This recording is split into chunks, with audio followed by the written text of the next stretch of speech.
Evening, everyone, and welcome to the most enjoyable thing to do on a Wednesday night, City Council in Bloomington, Indiana. Hooray. Today's meeting, will the honorable clerk please call the roll?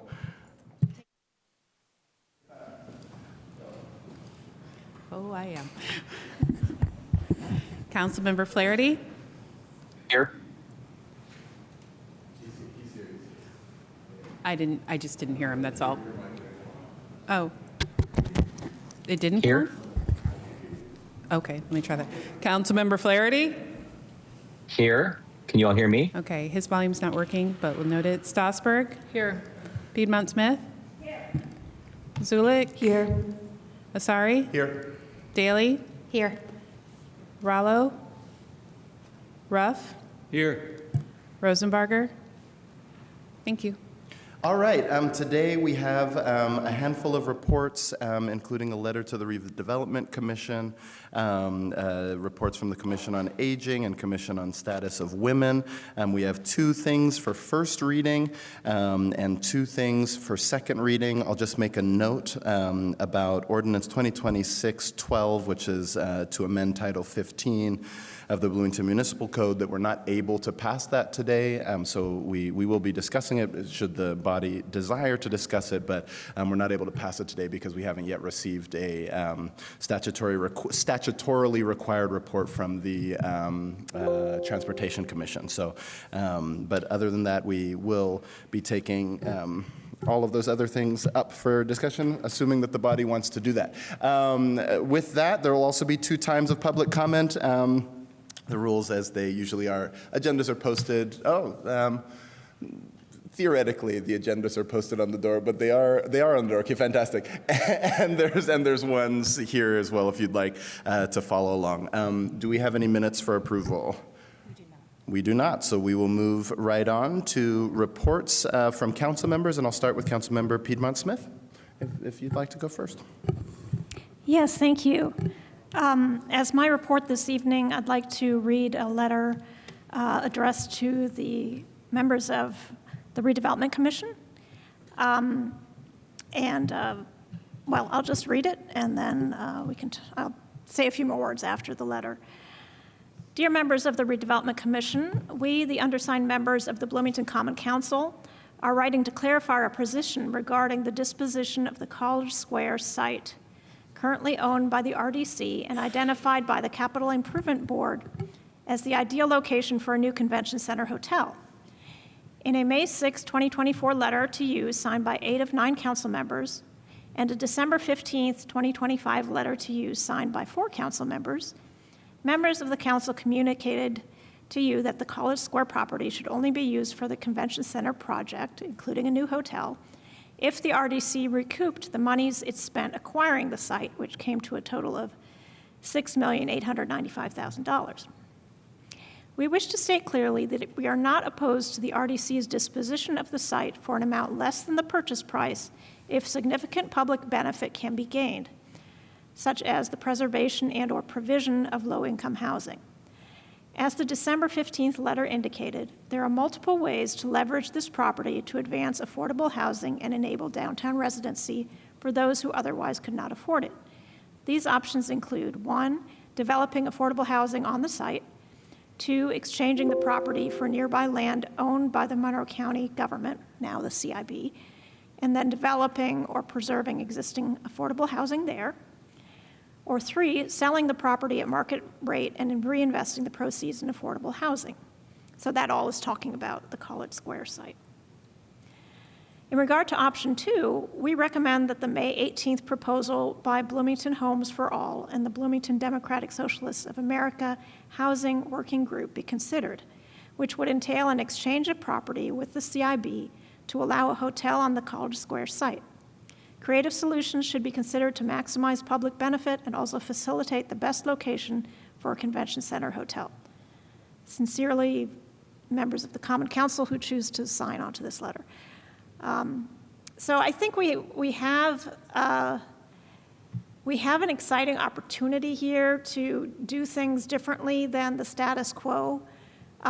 We have, in multiple parts of this city, lost affordable housing to new development. And this is an opportunity to preserve affordable housing. And it's, in my view, it's worth not recouping the amount of money that the RDC spent on the College Square site. They would certainly, the site of the Seminary Point housing is certainly worth something. We're not sure how much. It is no doubt worth a little bit less than College Square, or the amount less is unclear, but I still think that the vision of preserving Seminary Point as affordable housing, affordable business, commercial property, and a community space is something that should be given a chance. And the only way that that can happen at this point is if the CIB swaps the Seminary Point property for the College Square property owned by the RDC. So that's what this letter intends to support. And I welcome any other comments from council members if they'd like to chime in on this. I think there are a majority who would sign on to this letter.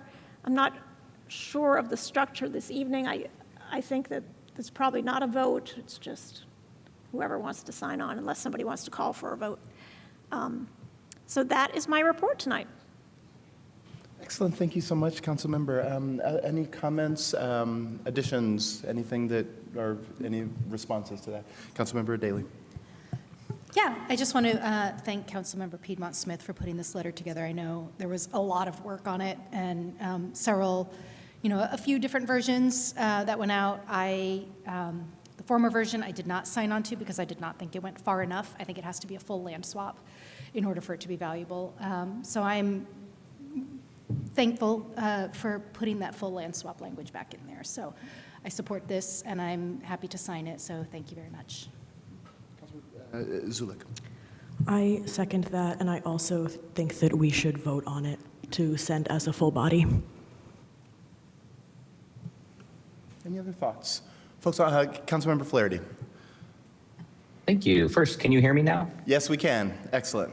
Hey, yeah. I'll echo the thanks to Councilmember Piedmont Smith and also to Bloomington Homes for All and Bloomington Democratic Socialists of America, who I think Councilmember Piedmont Smith said it very well, that the vision here is really quite laudable and something I'm excited to support. I think I want to speak a little bit to some of the reservations I've had in this conversation, which is, I think, not new, that in general, my view for many, many years, since before even taking office, was that the food and beverage tax is the city's public subsidy and contribution for the convention center project, including all things like a host hotel. And we've, of course, talked about this in the past. And my concern here is that we're not just talking about public expenditure to preserve affordable housing, which, of course, is terrific and something I've wished that the RDC did more of, frankly. But we're also talking about public subsidy for the convention center that's TIF revenues.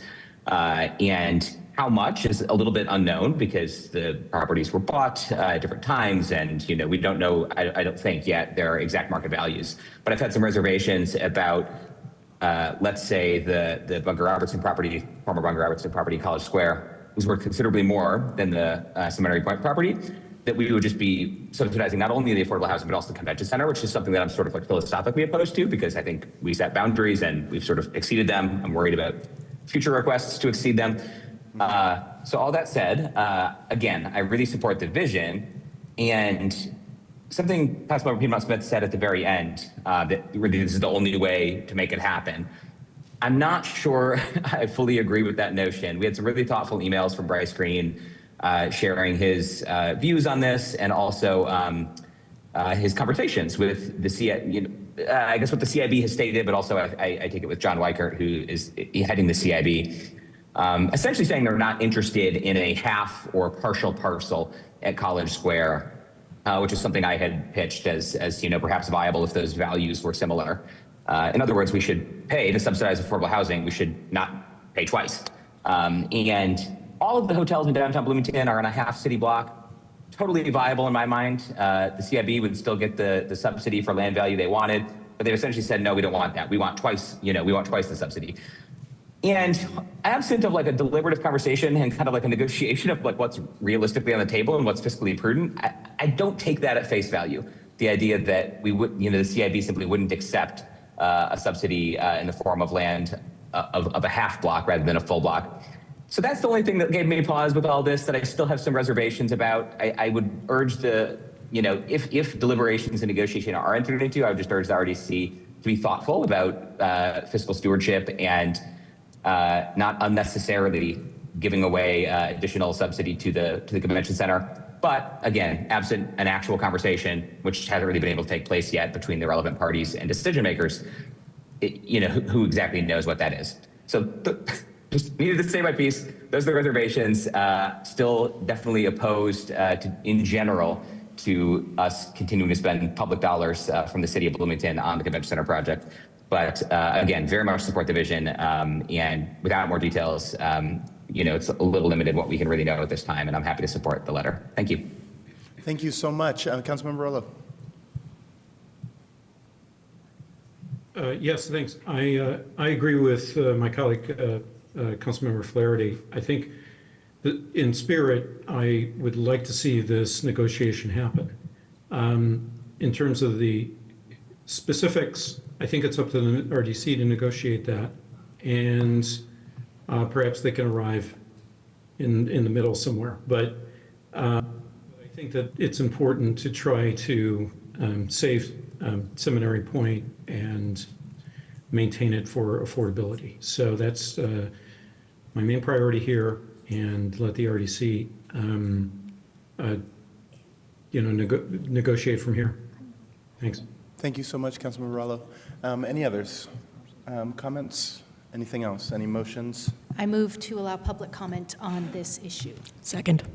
Okay, there's a motion and a second to have public comment on the letter to the Redevelopment Commission.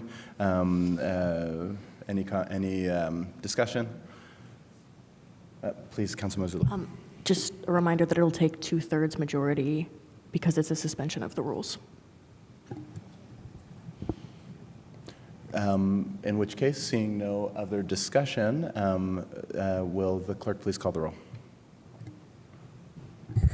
Councilmember Flaherty, Yes? Strasburg, Yes. Piedmont Smith, Yes. Zulik, Yes. Asari, Yes. Daley, Yes. Rollo, Yes. Ruff. Yes. All right, you. that motion passes 8-0, so we'll now have a time of public comment. Can I just see a show of hands if people wanted to make public comment on this letter? Okay, fantastic. If it's okay with you, just so we can keep it going, you have the 3 minutes, but yield them back if you can. All right, so if you'll sign in, say your name or alias for the record, and if there's anybody online, you can raise your hands, and we'll acknowledge you shortly. First in Chambers.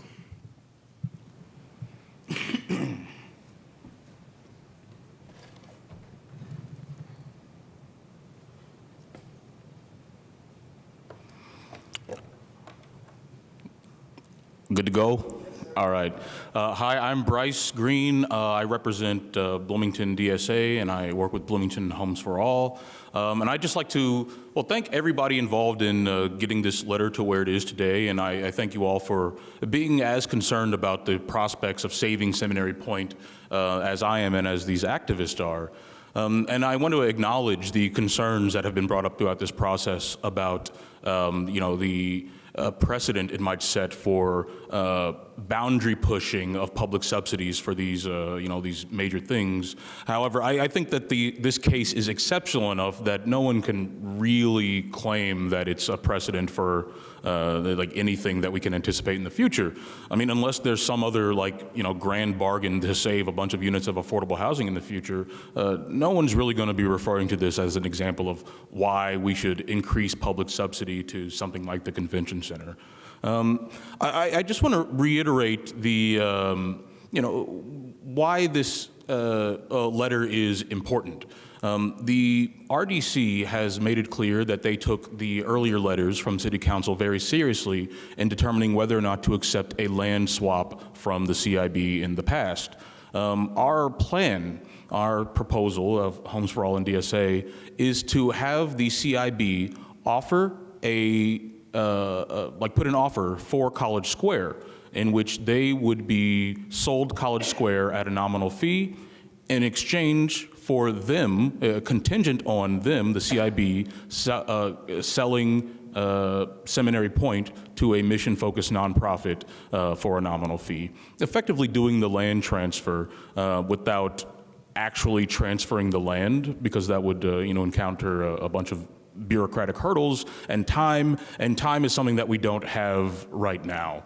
The leases for Seminary Point are set to be extended to August 31st, but that that's coming at us very quickly. And every second that it's unclear that there's a solution on the table, more and more of the people and businesses in Seminary Point are making plans to leave. If they all leave, that imperils the entire project as a whole. And so that makes this time factor extremely important. We hope that in addition to, this letter is excellent, and I know that, you guys appointed the RDC members with, full faith and confidence.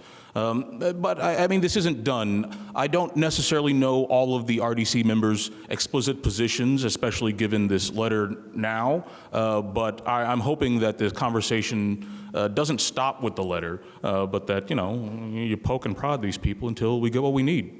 Thank you. So much. Next in chambers.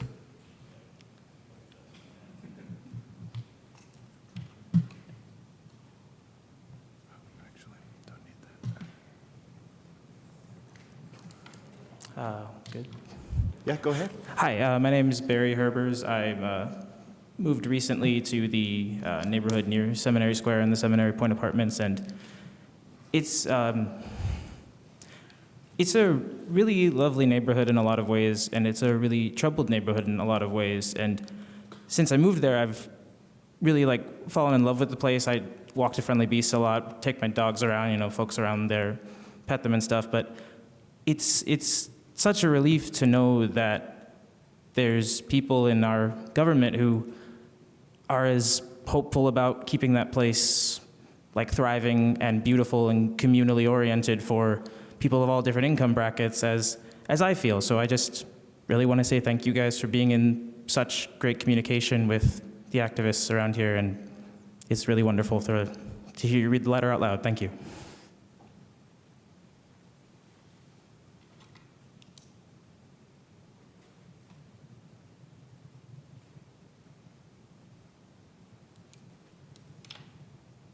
Hello, my name is Sarah Wolford, and I'm the Housing Solutions Director at Habitat for Humanity.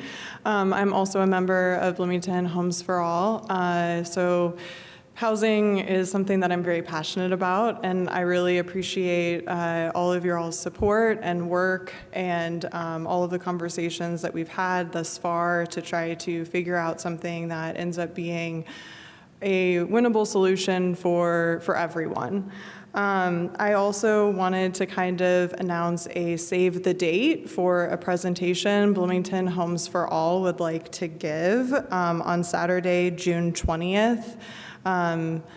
Details to follow, but just kind of wanted to give an announcement. You all will be invited, as well as members of the CIB and RDC, just so all of the decision makers and also people of the public can come and kind of have a presentation of what we hope to bring to the community in regards to this incredible property and how we envision improving it and kind of our hopes for the future. So thank you all so much for your support thus far, and we look forward to continuing working with you all. Thanks. Thank you. Next in chambers.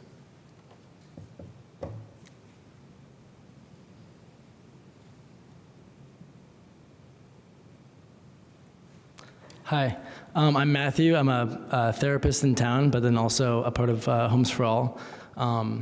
Yeah, just want to say thank you for your kind of collaborative angle that you wanted to take, keeping in mind the RDC and kind of the ways that they're trying to think about it as well. So just as a reminder, like the land that we're trying to save is considered like super affordable land. We're talking like 30 to 40% AMI being served just by this land alone, as well as like 4 to 5 flourishing businesses, nonprofits that really would love to stick around and stay there and keep their communities. Like we had an event a couple weeks ago. We had almost 100 people come to that event and a couple $1,000s raised just off of a couple weeks and a couple flyers, as well as Friendly Beasts hosting the space. It was a sight to see. It was incredibly beautiful to see a whole community knowing about this issue that's going on, as well as then supporting it financially and bringing their friends and their colleagues to that. Well, yes, I do want to say, we'll be sending an invite to the public meeting. We'd love for any of y'all to be there. I do want to say, at least publicly, I don't think the RDC has spent a lot of time negotiating with the CIB. This is something that the CIB was hoping that they would get with that 30-day period, and then the RDC denied that. So I want negotiations to happen too. I hope that John Weickart is bluffing and saying that, I don't want half the land. But let's just, that's where the negotiations need to happen to some extent. And I just think that that's not necessarily happening, at least publicly, right? I don't know exactly what's happening behind. But so please, and it seems like y'all have already done so, but please encourage them, make phone calls, to encourage that negotiation process to happen. Because really the time is of the essence. Every day that we push this forward, the lease deadline comes, which means that the businesses are gonna need to find new places and the tenants are gonna need to find new places. Think about yourself if you had to find a new place in a matter of 2 months, right? You'd be looking for a new place. And that's definitely the case if you're a business owner too. So if we wanna keep and maintain the people on the land as well as the businesses, we have to act now. So thank you so much for your time and any sort of things you can pull, as well as conversations that you can have to make this happen. But yes, appreciate you. Thank you so much. Is there anyone online who'd like to comment? Fantastic. All right, well, we'll come back then. Any other, please, Honorable Clerk. No, okay. Any other comments or motions? I move that we vote on this. There's a motion to vote on this. And second. There's a motion and a second. Will the clerk please call the roll on the motion? I have a question. So Please. the motion is whether or not we vote, or the motion is whether or not we Yes. approve the letter? I'm happy to just call a vote. How about I think that? that sounds a whole lot Yes, easier. unless there's any objection. All right, because there's been a request for us to have a vote, just so that it's clear who's saying yes to this, though I think it's already fairly clear. But let's call a vote, please. Will the clerk please call the roll? Do we need a motion to approve the letter? Okay, what would you like? Would you like a motion to approve the letter, and then I'll just call Clerk for a Bolden, vote? what would be best? Well, just to clarify, I just want to know exactly what the motion is. You have a motion and a second to take a vote on the letter. It would be nice if it could just be clarified if you're making a vote to sign the letter or if you're taking a vote to vote about signing the letter. That's all I need to withdraw know. my motion and defer to President Asari. Well, then will you make a motion to approve the letter? I move that we approve this letter. Second. All right, there's a motion and a second for us to approve this letter. Will the clerk please call the roll? Thanks. Yes. Councilmember Strasburg? Yes. Piedmont Smith? Yes. Zulik? Yes. Asari? Yes. Daley? Yes. Rallo? Yes. Ruff? Sorry. Yes. And Flaherty? Yes. All right. Thank you. That letter is approved, 8-0. Thank you very much for your work, and thank you all for your efforts. Are there any other council member reports? Councilmember Strasburg. Thank you. First, I want to apologize just a second to Councilmember Piedmont Smith, because I got up in the middle of her report.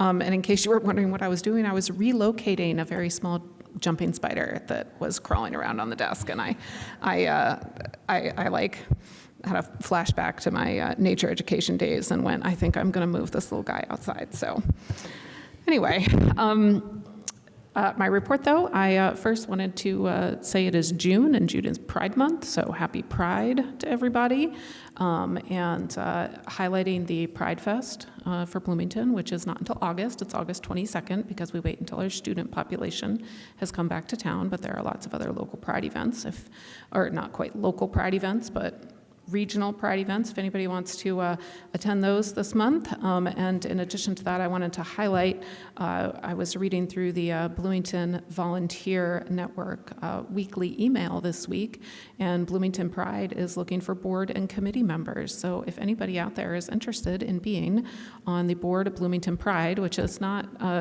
it's not a City of Bloomington board, right? It is their own organization. You can contact them at info@bloomingtonpride.org, or there is a little short URL that you can go to. It's https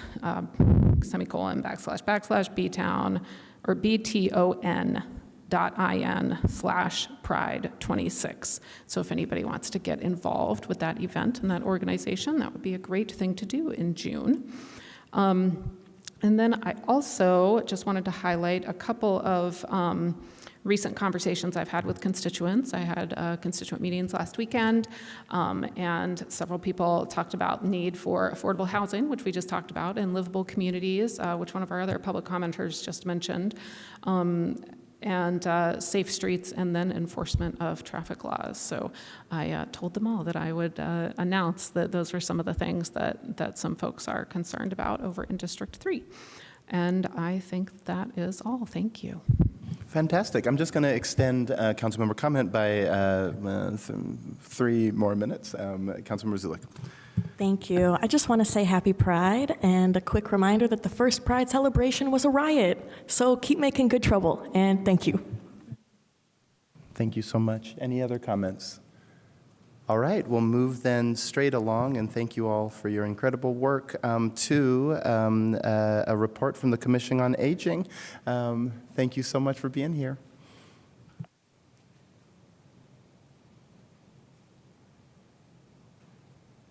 All right. Hello. Woo.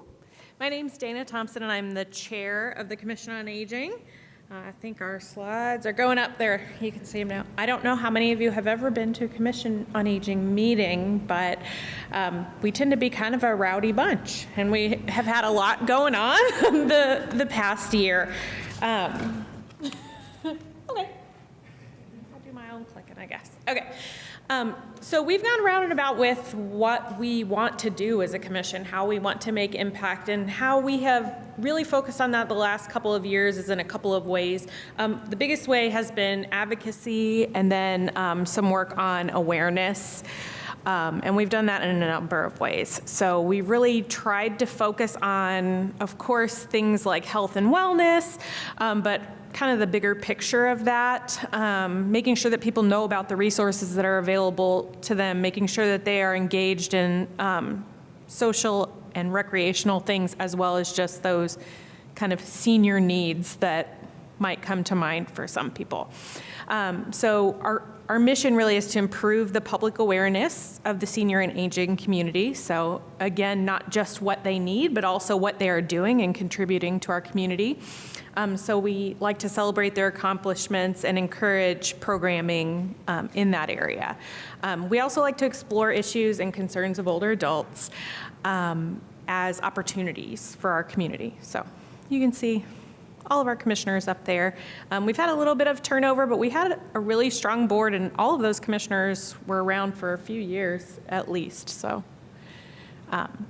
one of the big things that we've been working on is our senior resource guides. So this was our 2.0 year for that. So we've heard from a lot of seniors in the community that, hey, we don't really know what's available to us. We don't know who to ask. We don't have anything where that's all in one place anymore. The things that people found online were not regularly updated.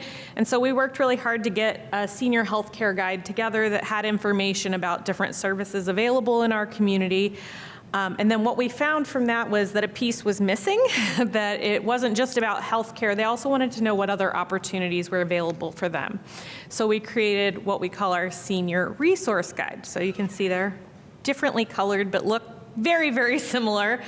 And these are on the commission page if anybody wants to share them or print them out for themselves. But the resource guide focuses more on non-medical stuff. So where are the senior centers in town? Where can I engage in lifelong learning? What transportation is available to me? Those kinds of things. Myself and Sandra McGow, who some of you may know, who I think did this last year, also did a seminar called Senior Living 101, which is something we will be doing regularly moving forward. So she and I have both worked with seniors for a long time, probably like 40 years between us, I'd guess, or more. And so this really is just one of those events where we help people tease apart all the mumbo jumbo that's out there. What is assisted living versus nursing home? What is a power of attorney versus a guardianship? Who the heck do I talk to when I want to start with all that stuff? Woo, that's great. I thought I did something. So we will continue to do that as well. With one of my other hats, I also chair the Dementia-Friendly Bloomington committee that's here in town. So if you didn't know, we were the first dementia-friendly community in Indiana. So woohoo, go Bloomington. There's a slide before this slide? Nope. I don't think so. Maybe it's after this slide. But we are also a dementia-friendly commission, and we are really interested in getting increased engagement in dementia awareness in our city. So we are really encouraging city offices, other city commissions, councils, whatever, that are interested in that to take part in our dementia aware organization training through Dementia Friendly Bloomington. So that's one of the big things you can do to support our mission. I think just collaborating with us, we really love to collaborate with other groups and organizations in town, and then just share our resources and use us as a resource as well. Is this the one you thought was before? Okay. So this is where we're going from here on out. So we will continue to do that Senior Living 101 session that I mentioned. We will bring that dementia-friendly training to folks at the city who might be interested in that. We are also working on a project to highlight older artists within our community. So I don't know if any of you have been to 50 Plus Expo over the last few years. There were some really cool art spaces highlighting older artisans in Bloomington. And then we'll continue supporting other efforts in the community and advocating for seniors in those spaces. So things like the Blue Zones, things like Dementia Friendly. Yeah. That's why you thought it was before, because it's in there twice. Any questions? I know I tend to talk fast. Yay, thank you. All right, Councilmember Daley. Thank you so much for this. That was really lovely and kind of impressive and awesome. So thank you guys very much for all of that work. Can you tell me a little bit more about the dementia-friendly training? Like, do you have details? Like when? Sure. How long? So when is whenever you want to schedule it with us. So we have several trained trainers that can deliver that. I think we're at around 40 in the Monroe County area, people that can provide that training. Depending on conversation that happens in that training, it takes about an hour to an hour and a half. So it's not super lengthy. It goes through a lot of the basics about what is dementia and what isn't it, but also gives some tips on environment, communication, things like that. And when we schedule these with a group, we really try to kind of tailor the conversation to how might this come up for you, you know? So yeah, we've been doing that training, I think now a little over 10 years in one format or another. Yeah, and we just updated it too, so you'd get the newest version. Thank you. Yeah. Hi, thank you. Hi, I just yeah. want to say thank you for keeping the guides up to date because they are resources that I've passed on to different folks who are in a different, have different needs in different ways. And so I appreciate that they're updated. Thank you. Ah, I'm glad that you're using them. Thank you so much, Councilmember Piedmont-Smith. Has your commission talked about the possible closure of Kirkwood Avenue? We haven't. Actually, that's an interesting topic of conversation for us, I think, because we do talk about transportation and walkability and accessibility quite a bit, but we haven't talked specifically about that. Well, we'd love to hear some feedback on it.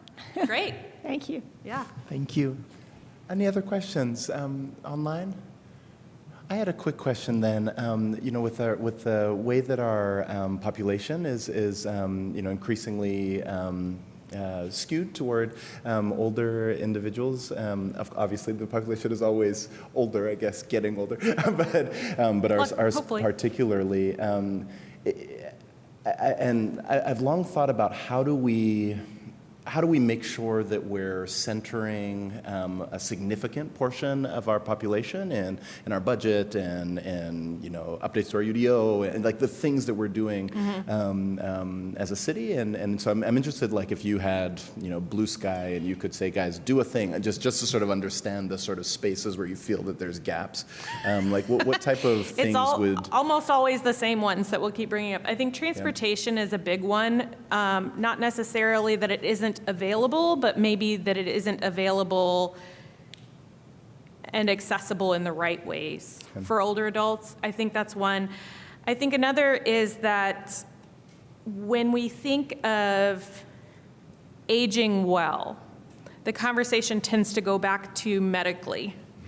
And we forget that a big part of wellness for all of us is our ability to be around the people that we want to be around, to do the activities that we want to do, to go eat on Kirkwood, or to go to our place of worship, or to see our grandkids, or go to the mall, and not just at the prescribed times of Monday to Friday, 9 to 5, or whatever people work on. So I think considering when we're thinking of these big opportunities in Bloomington, whether it's housing, whether it's recreation, whether it's business, how that impacts seniors as well. Because a lot of times when we give trainings, we hear back from the people in our audience, oh, this would just improve things for everyone. Yeah. Right? It's sort of like if we are making things more accessible for people with disabilities, we're probably making them more accessible for the rest of us. I think there's some similar thinking when it comes to the older adults in our population, is that if they are able to access these things, the rest of us most likely will be as well, right? Building for one or 100. That's really helpful. That was really helpful. Thank you so much. Of course. Thank you for listening. I appreciate it. Thank you for your time and thank you for the work that you've done. Thank you. We'll now have a presentation from the Commission on the Status of Women.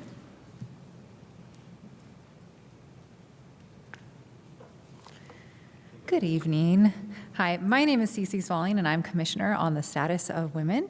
And thank you for allowing us to present on the annual report for tonight. So our commission is comprised of 9 volunteer members with appointments from both the mayor and city council. I recognize some of you. Since 1974, the commission has been dedicated to advocating for equity and improving opportunities for everybody who identifies as a female. Our main focus area as we plan out our programs and initiatives for the year center around legislation, community partnerships, and communication. We do this by monitoring policies and legislation, building positive programming for the community and our youth, and maintaining strategic partnerships. All of these opportunities allow us to understand the needs of people who identify as female in our community and be advocates for them. Some of our highlights from 2025 included the 2025 Women's History Month Luncheon, the 3rd Annual Women's Market, and the largest Young Women's Leadership Summit yet. The Women's History Month luncheon celebrated our 3 2025 Women's Achievement Award winners and a powerful keynote address by the president of the Women's Fund of Central Indiana, Tamara Winfrey Harris. The Women's Market had 30 vendors this year, 100 of attendees, and of those who responded to our feedback survey, many of them reported great sales for the day. The Young Women's Leadership Summit was very special this year, both in terms of the number of attendees and the impact of the 3 sessions that focused on overcoming barriers. As we began looking into 2026, we identified several areas of growth and opportunity. The cost of the Women's History Month luncheon continues to rise each year and is largely funded by sponsorships and ticket sales. We explored some grant opportunities for our luncheon this year in order to help offset the cost, which was a huge help. In order to draw even more people to the women's market later this summer, we will be ramping up our advertising and are also talking about new ways that we could allow more vendors to participate. In addition, we've extended the market hours to 3 p.m. this year. Based on the feedback and ideas we received from the students who attended the Young Women's Leadership Summit in 2025, we look forward to continuing to create an intentional and meaningful program in the fall of 2026. These are some of the ways in which the community can get involved and engage with the commission. We would like to invite anyone with any interest in our mission to attend our monthly commissions meetings and attend an event or program throughout the year. Thank you again for allowing us to present this evening. I'm happy to answer any questions. Thank you so much. Questions from council? Please, Councilman Sassberg. Thank you. What kind of cooperation and collaboration do you have with MCCSC with the Young Women's Summit? I think Marissa was better to handle that question. Hi there, Marissa Parscott, City Liaison for the Commission on the Status of Women. We coordinate with MCCSC, of course, and we lean on them to help get the word out to students to register. And then, of course, they also help coordinate the logistics of getting the students from all of the middle schools and both high schools here into council chambers. And they've been fantastic partners in that area. They try to save us on transportation costs when they can by using some of their buses and student or teacher-driven buses versus some of their, bigger modes of transportation. So we certainly lean on them for those sort of logistic purposes. And Lashondra McCoy, who is a resource officer with MCCSC, has been a huge help, especially the past 2 years. And I believe she was extremely instrumental in getting all of the students, as many students as we had in 2025 in the room last year. So I'll give a public shout out to her for that. Thank you. On the question of legislation, and you said, I think maybe the federal one is maybe a little more obvious, but at the local level, are there particular things that are priorities, that we can act on? I will have to probably get back to you a little bit on that, but I can tell you that is our primary concern, frankly, is working with the state of Indiana on our legislation. Obviously, yes, we know that the federal government affects us as well, but one of our key items this year in 2026 when our council is in session was to spend that time to read through as many of the articles as we could regarding things that we felt would affect women disproportionately. And so it's a lot of work that is done in a very short amount of time. And as we know, the things that go before them don't necessarily even make it to a vote. And so I think strategically thinking forward is about how can we support Indiana women, particularly Bloomington women, when we have those state legislation come up, and how can we support that way is our honestly one of our most critical missions. Well, I certainly speak for myself only, but perhaps others feel this way as well. I love lists, and so if you all ever have here's an agenda, like you all need to pass these type of things, it's really helpful because it gives us something to react to, something to work on, and so we welcome that type of engagement from the commission, all of the commissions for that matter. So I'm on the legislation committee, and I'd be happy to send you lists. Thank you, thank you very much. Thank you. Any other questions? All right, we will move swiftly along then. Do we have any reports from council committees? Seeing none, we'll now move to the first of the best parts, which is first period of public comment for things that are not on the agenda. If you'd like to comment, anybody like to comment? If you just raise your hands, I know. Okay, fantastic. Okay, so you'll have 3 minutes. Just sign in, say your name or alias, same thing online, and you can take it away. We'll start in chambers and then we'll go online.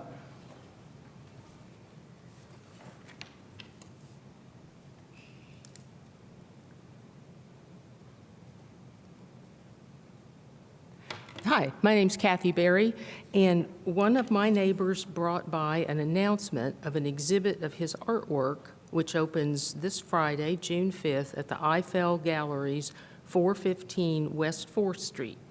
It's a retrospective called 60 Years of Art Making by Frank Young, and it's sculptures, prints, and paintings. And Mr. Young and I have been neighbors for a long time. I have seen the beautiful things he makes, and I know him to be a person who's contributed to the community in very many ways. He's a very talented person.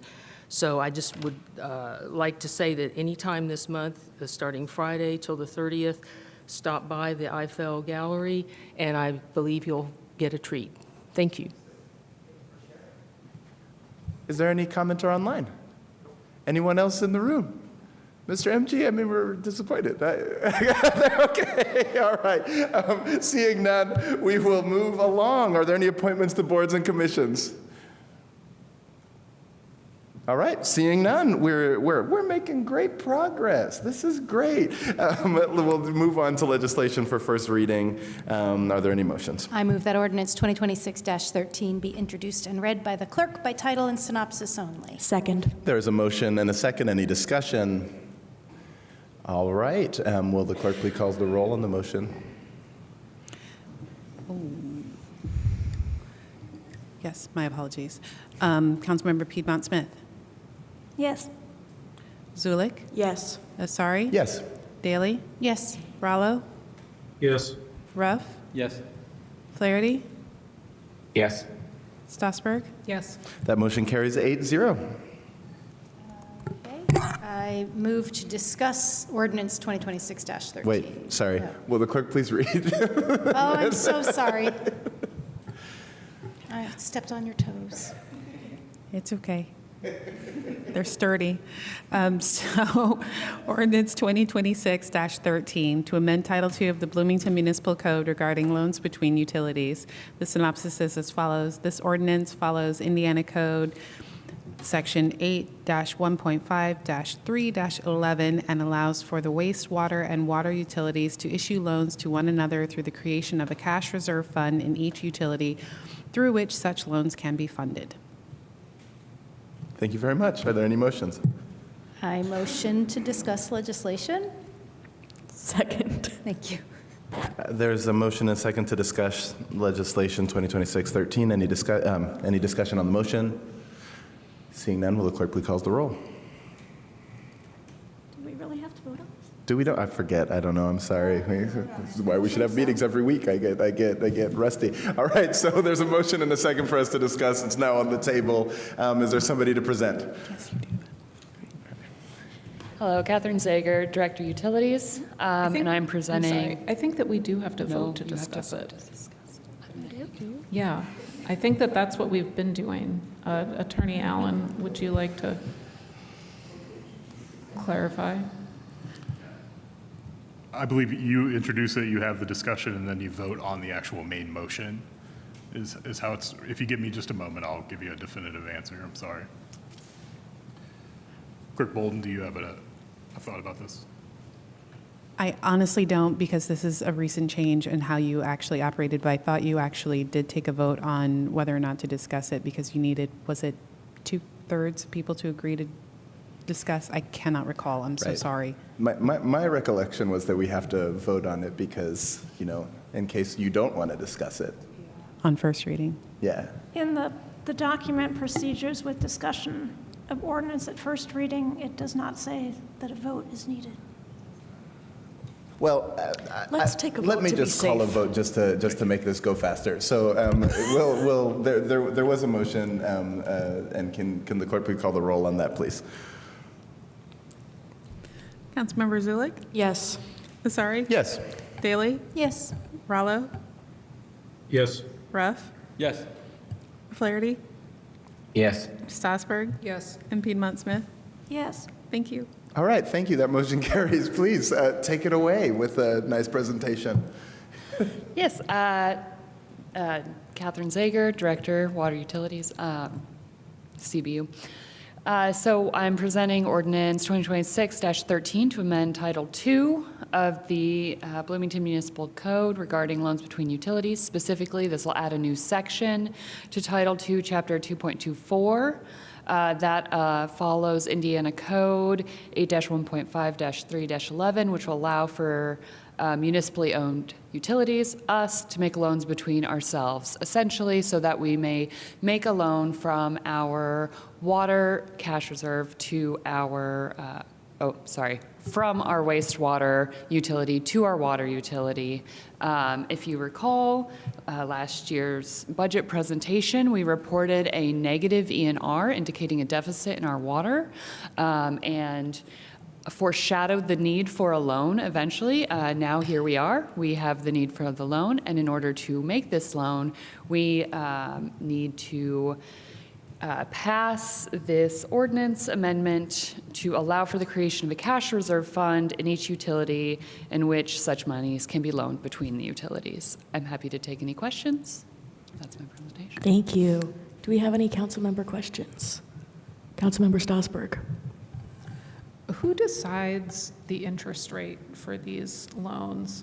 And like, whose benefit is it to charge ourselves interest? There's no interest, and we decide. Okay, so you guys decide, and the intention is to have Yes. them be interest-free? Yes. But it's just because of like the legal bit of the documentation that you have to allow for the concept of interest? Yes. Okay, great, thanks. Councilmember Piedmont Smith. So, Director Zager, you went kind of quickly. So there's a deficit in the water fund currently? Correct. And you want to loan the water fund, the water utility, money from the wastewater utility? Correct, very temporarily. As you know, we brought a water rate case to council. Between the water rate, after that water rate case, we will be able to pay back this loan. It will be, the loan will be for less than 12 months. Where does that water rate case stand currently? We recently had our evidentiary hearing on Tuesday with the IURC. So what does that mean in the process? How many more months do you expect it to go? Yeah, you know, we can still only estimate. I don't have a firm date, but we are still on track to implement rates in the fall. Thank you. Yes. Other council member questions? Councilmember Piedmont Smith.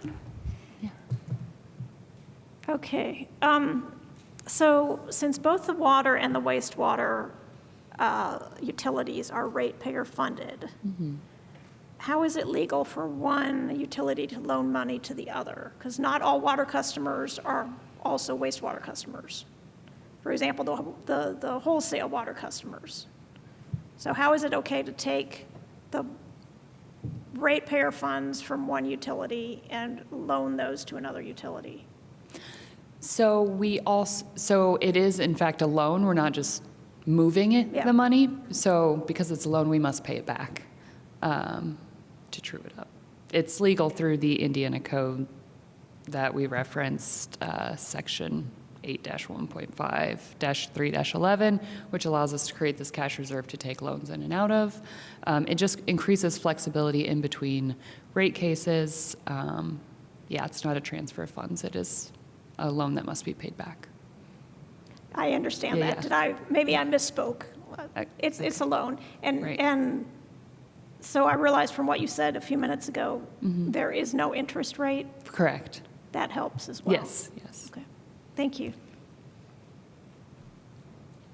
Council President Asari. Thank you so much. I was just curious about, so I get, as this is written, procedural, we're allowing something that's allowed in other places.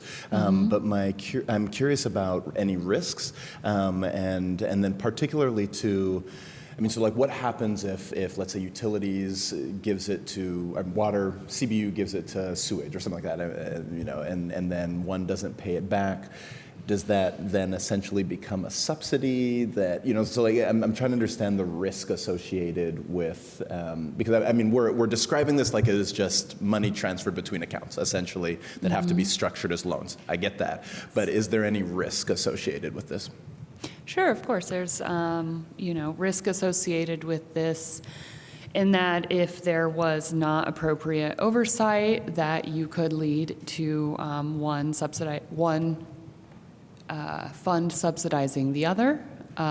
Exactly right. I do believe that we have appropriate oversight between both this council here and our USB, who also recommended this adoption. Okay, and then in terms of the oversight, do all of those things come to the USB then when we create a new transfer between accounts, or what's the approval process for? Yeah, and yes, all transfers and claims are approved through our USB. Okay, awesome. Thank you. Any other council questions? Councilmember Strasburg. Thank you. This might seem like kind of a weird question, but I'm looking at the way this is actually supposed to be implemented in our code in terms of that language, and I mean this is the sentence, and I just want to say in preface, like, I feel like this sentence makes like 0 sense to me. So if I was reading the code, I would be like, what on earth does that mean? And so I don't know if that's like my ignorance, or if this sentence is just run on and kind of strange. But anyway, it says a cash reserve fund is hereby created for each city-owned utility, and the Utilities Service Department by its Bloomington Utilities Service Board shall hereafter carry the same on the records of each city-owned utility by providing for monthly contributions or transfers to the cash reserve fund of surplus earnings of each utility. And it's like the first part of the sentence seems like it doesn't go with the second part. Like, I have no idea what's going on there. So can either you explain that, or maybe an attorney in the room be like, yes, this is the way the code language has to read?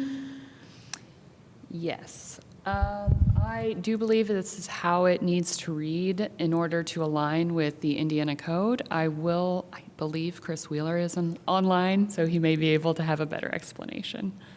Okay, that would be great, just because, I mean, I know that sometimes like legally is not easily interpreted by non-legal people, but this seemed especially Do my challenging. best.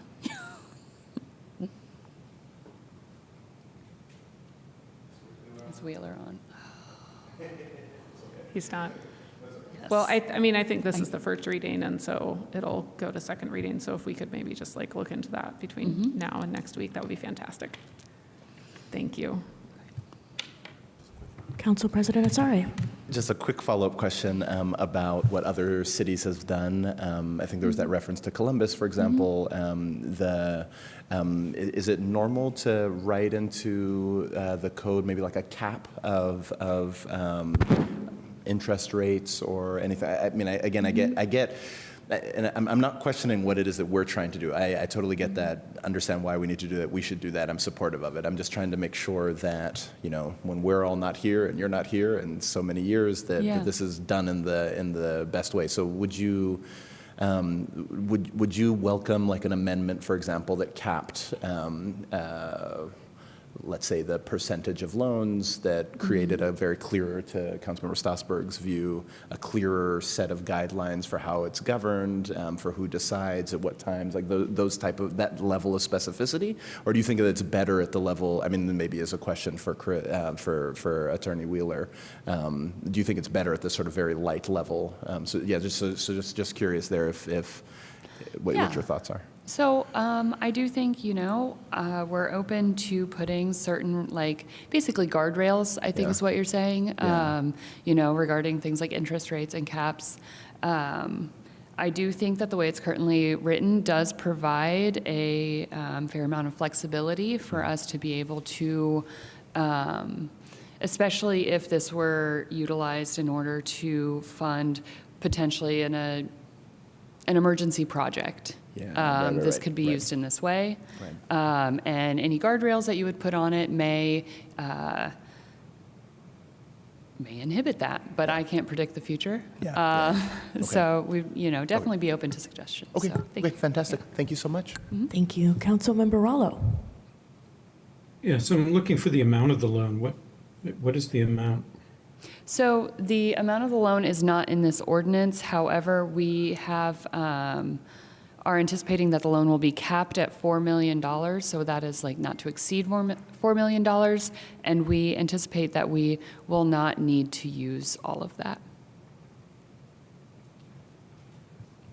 Okay, thank you. Any other questions? Okay, and I believe we go to council comment now because we're discussing. Well, because I think we do. Any council comments? In that case, we will go to public comment on this specific ordinance. If anyone would like to, thank you, Director Zager. If anyone would like to speak on this ordinance, please approach the podium. Looks like nobody. Anybody on Zoom? Oh.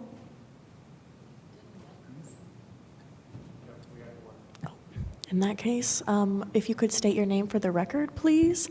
You'll have 3 minutes and you'll be able to unmute shortly. Good evening. My name's Eric Ost, and I just had a quick question. If the loaned amount is not spent in its entirety, what happens to the balance of the loan? That's my question. Or comment. Thank you. Thank you. I think maybe just for next time. Thank you. Okay, it appears that there are no other comments. Anybody else on Zoom?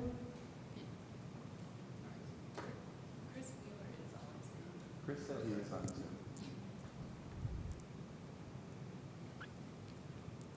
What's his name on Zoom? Maybe we're having some Zoom difficulties today. Maybe he's on there as like lawyers are us or something like that. Yes, I bet that's it. I bet that's it. Exactly. What 1-800 that's it. municipal lawyers. Is Attorney Wheeler on Zoom?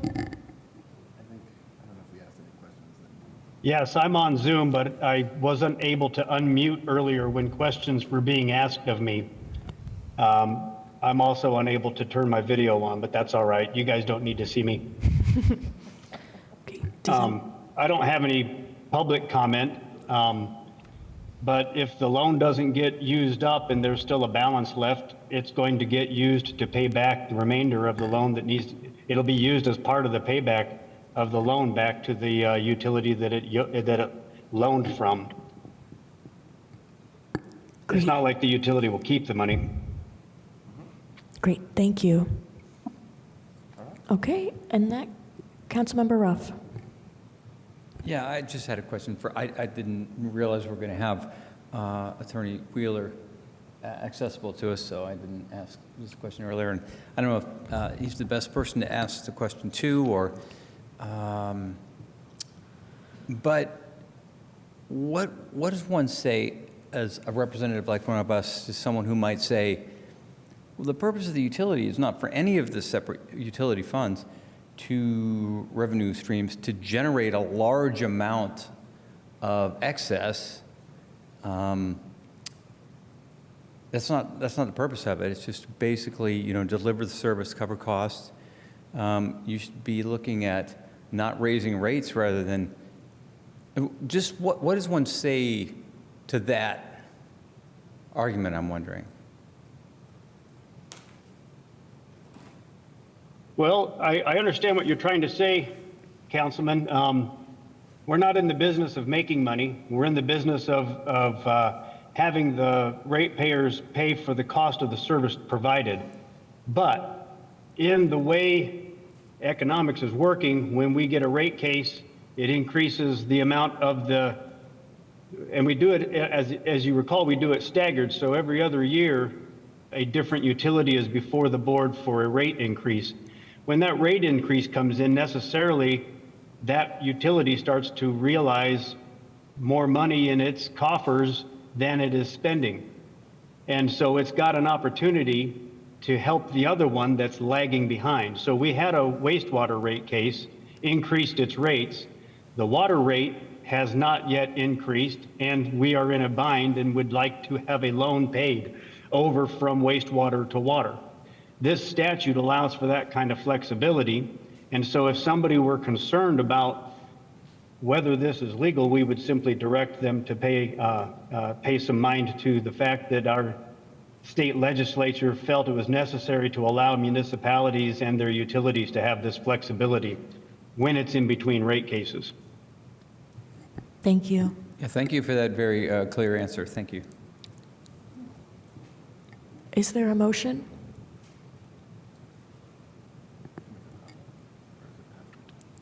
Well, we've made it. Would you like to make a comment? Brief one.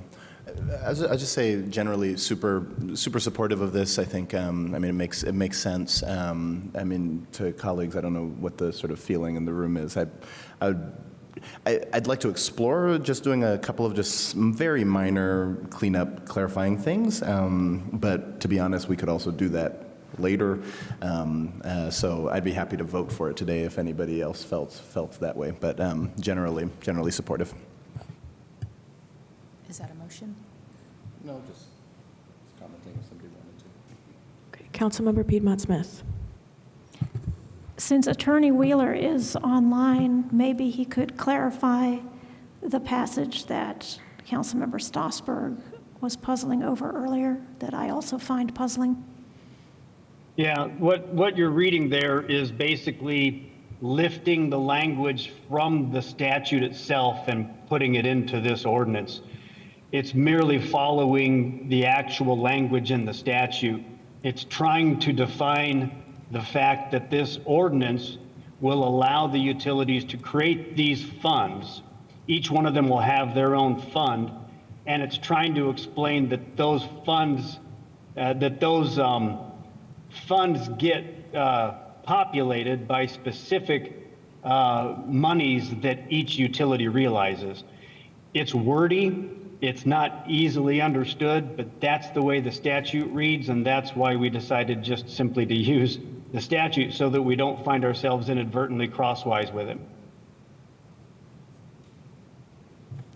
Thank you. Councilmember Stossberg. On that vein, since Mr. Wheeler is online now, it's like, could that still align with the language of the statute and perhaps be 2 sentences instead of 1 long sentence? I don't see why we couldn't make 2 sentences if that were to end up making it read easier for everybody. I guess I think that there's the possibility that it could read easier if it was broken down into more sentences than one very long, wordy one. And so to that end, I guess I would make the motion to move this to second reading at our next meeting on June 10th. Second. Okay, there's been a motion and a second to postpone this reading to June 10th, our next regularly scheduled council meeting. Would the clerk please call the roll?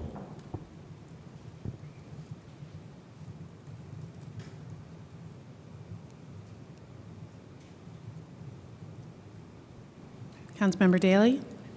Yes. Rallo?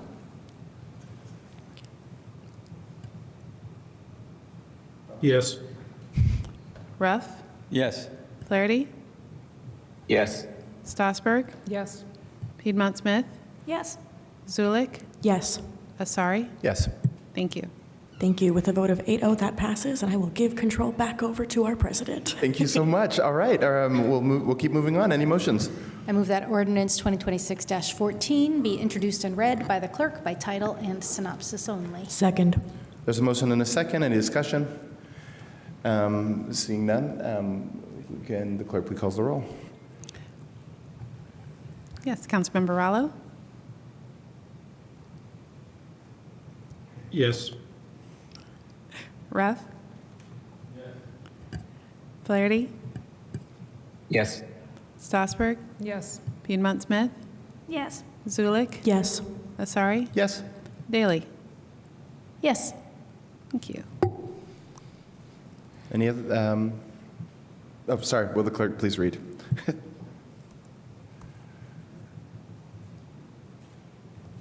Eventually, yes. Ordinance 2026-14, to amend Title II of the Bloomington Municipal Code entitled Administration and Personnel to require councilmember sponsorship of legislation under Chapter 2.04. The synopsis is as follows. This ordinance, sponsored by Councilmember Piedmont Smith, adds a new paragraph to the Bloomington Municipal Code, Section 2.04.270, to require councilmember sponsorship of each item of legislation, except for the annual budget legislation and appropriation ordinances. Thank you so much. Any motions? I move to discuss ordinance 2026-14. Second. There's a motion and a second. Will the clerk please call the roll? Yes, Councilmember Ruff? Yes. Flaherty? Yes. Strasburg? Yes. Piedmont Smith? Yes. Zulik? Yes. Asari? Yes. Daley? Yes. Rallo? Yes. Thank you. All right. Who would like to present on this? I assume Councilmember Piedmont Smith. Go ahead. Yes, thank you. This ordinance would add a paragraph in Bloomington Municipal Code that reads as follows. No proposed ordinance or resolution shall be considered by the council unless sponsored by a member of the council. Exceptions: no council member sponsorship shall be required for the annual budget-related legislation, nor for appropriation ordinances brought forward outside the annual budget process. So currently, the mayor's administration can bring forward legislation. It doesn't have to have any council member sponsor it. They present it, and that's it.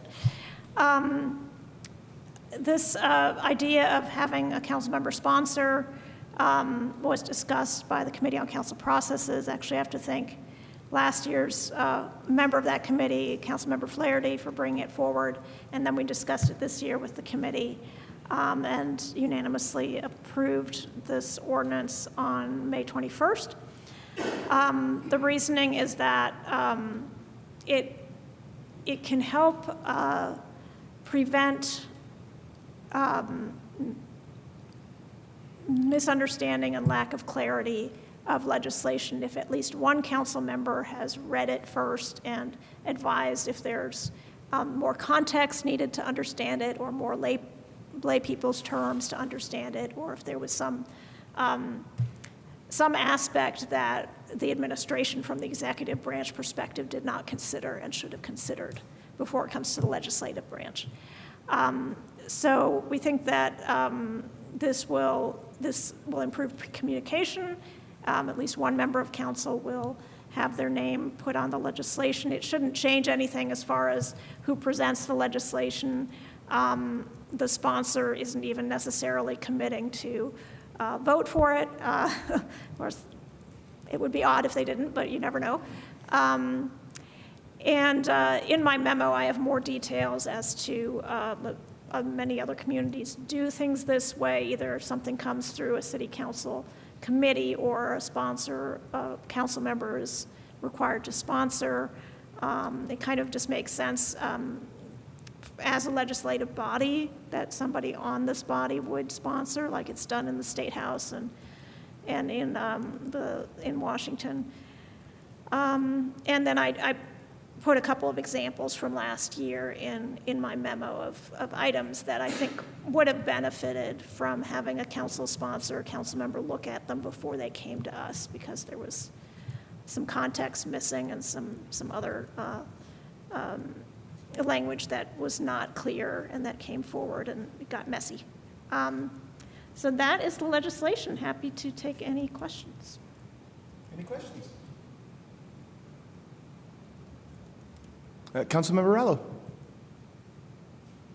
Well, yes, I mean, this is kind of more of a comment, Councilmember Piedmont Smith, but, you know, sponsorship it does generally imply support. However, in this case, that is an adoption of whatever the legislation is.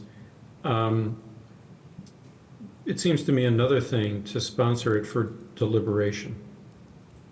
So it's rare for me not to vote in the affirmative to introduce an item, because I think that in most cases, everything should, even if I don't support it, we're a legislative body and it deserves debate.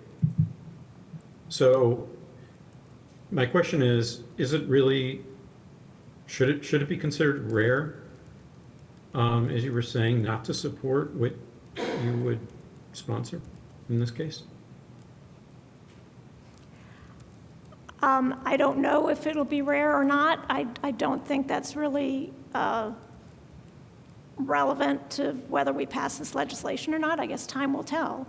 I mean, we can maybe ask the members or the deputy mayor who's here, but it seems to me that it would make sense that the mayor's administration would approach a council member whom they thought would support the legislation.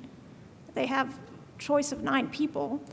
They probably wouldn't go to somebody who would just grudgingly sponsor it so that it would got discussion. They would probably go to somebody who likes it in some way.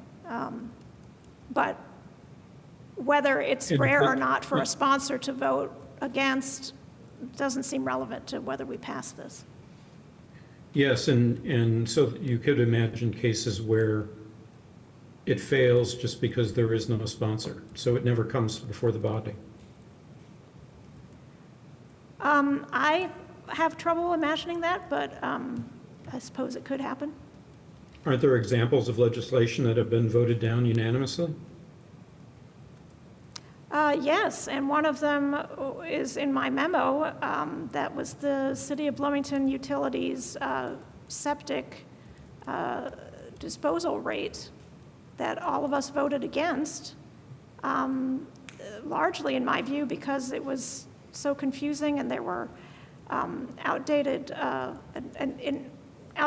assumptions were made, and the septic haulers were not fully consulted, and other things. So, I mean, to me, that was an instance where it would have been better to have a sponsor, which probably would have delayed it coming to us, but it would have more thoroughly vetted that legislation. So are you saying, is your concern that something won't even get discussed because there's no sponsor? I've always believed that the council should be controlling its own schedule.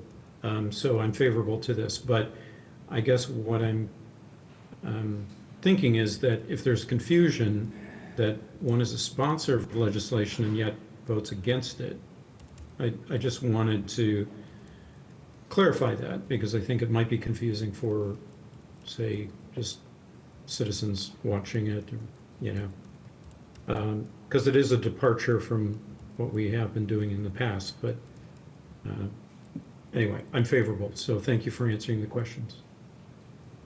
Thank you so much. Other questions? All right, any council comment? Seeing none, we'll go to public comment. You'll get another chance. Would anybody like to comment on Ordinance 2026-14? Take it away. Hi. I'm speaking as a member of the public to express my concern for the logic and reasoning provided by Councilmember Piedmont Smith to support the passage of Ordinance 2026-14. I can concede that legislation sponsorship may have its merits in the broader context of governing Class II cities in Indiana and in governing the U.S. Congress and Indiana General Assembly. However, I disagree that sponsorship operates in these contexts as a mechanism for increasing the transparency of information to the general public.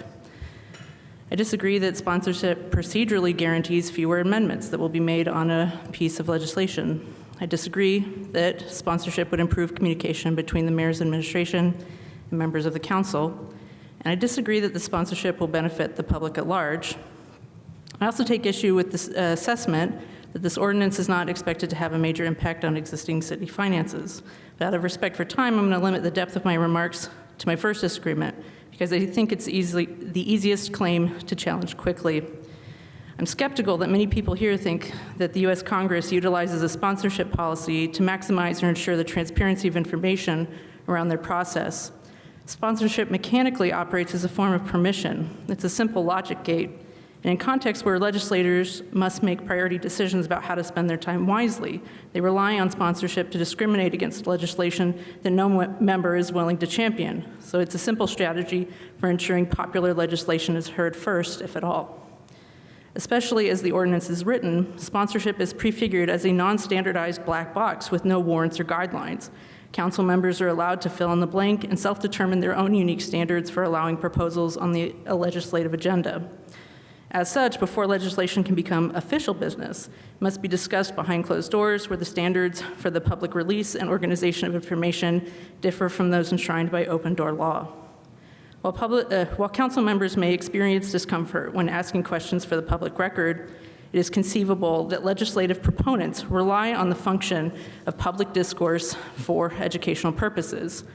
Asking fewer questions about legislation because council members have a privileged perspective of it will only diminish the resulting discussion for their constituents. Council members want to demonstrate a good faith effort to increase transparency behind the legislative process. They could do better, I think, by following the example laid out by the Transportation Commission, where there, commissioners hold staff and staff hold each other to a minimum standard of preparation before presenting cases for hearing. Staff maintain a standard reporting structure to ensure that when commissioners take action, they're fulfilling requirements explicitly outlined in BMC Title II, Section 2, subsection 100, paragraph D, item 2. The end result is more documented material relevant to the legislative process for public review and not less. As a closing remark, I want to observe that the materials for this ordinance have not demonstrated, I think, a good faith engagement with city staff to clarify the particular details of the stated burden that the proposed ordinance would lay upon them. That's your time.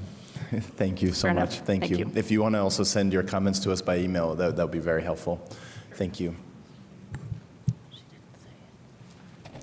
Good evening, Council. Dave Askins with the B Square Bulletin. I have 7 questions tonight. Question 1.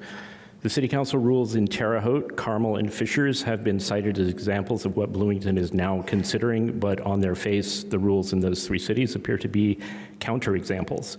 Could we get a breakdown of why rules in those 3 cities are analyzed in support of this proposal? Question 2, is there anything currently written in Bloomington City Code or elsewhere that would prohibit a rank-and-file resident from drafting an ordinance, submitting it to the council president, who would then place it on the agenda, sponsored by the named resident? If not, then doesn't this proposed legislation on sponsorship erect a new barrier to council agenda access by the public? Question 3, last year, the administration chose not to bring the routine annual interlocal agreements with Monroe County on animal care and building code enforcement before the City Council.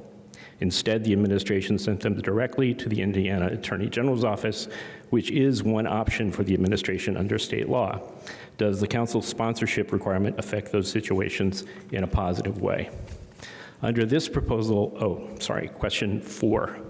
Under this proposal, suppose 4 council members agree to sponsor a piece of legislation, but when it appears on the agenda for a meeting, at that meeting 5 members vote against the motion to read it by title and synopsis. In that case, the legislation would still not be considered. So the council already has a much higher threshold than the sponsorship of a single council member for the council to consider legislation. Why isn't that higher threshold already sufficient?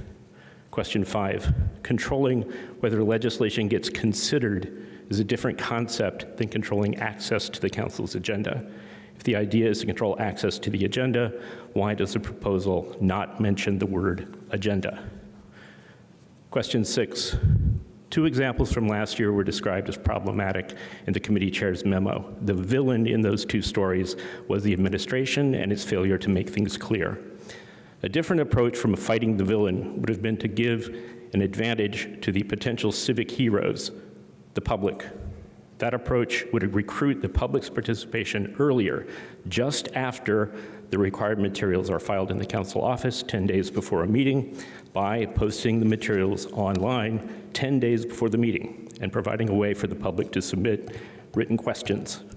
Did the Rules Committee consider this approach to solving the identified problem? Question 7, did the Rules Committee consider as a solution to the identified problem a return to one previous function of City Council work sessions, now called deliberation sessions, which was to allow council members to get an oral briefing from city staff about upcoming legislation a month or two in advance of formal presentation on the agenda? Well, perfectly timed. Thank you.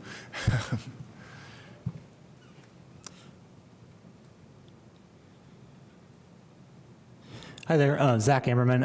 I wasn't planning on speaking on this, but to me it seems incredibly uncontroversial that a member of the body should sponsor legislation that it's being considered in favor of. So I would be in favor of this. I think this is a good idea. I also think the council should be asserting its authority more and flexing its muscle more with the mayor and the administration. So for that reason, I think this is a good thing. You should control your own agenda and what comes before your body. So to me, it seems incredibly uncontroversial. Thank you. Is there anyone online? No one online. We'll come back to council. Any other comments? Seeing none, any motions?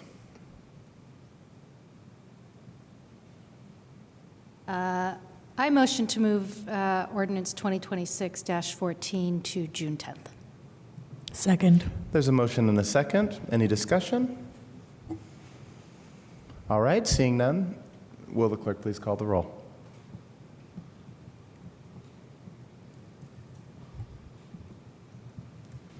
Councilmember Flaherty? Yes. Stassberg? Yes. Piedmont Smith? Yes. Zulik? Yes. Asari? Yes. Daly? Yes. Rallo? No. Ruff? No. And Rosenbarger?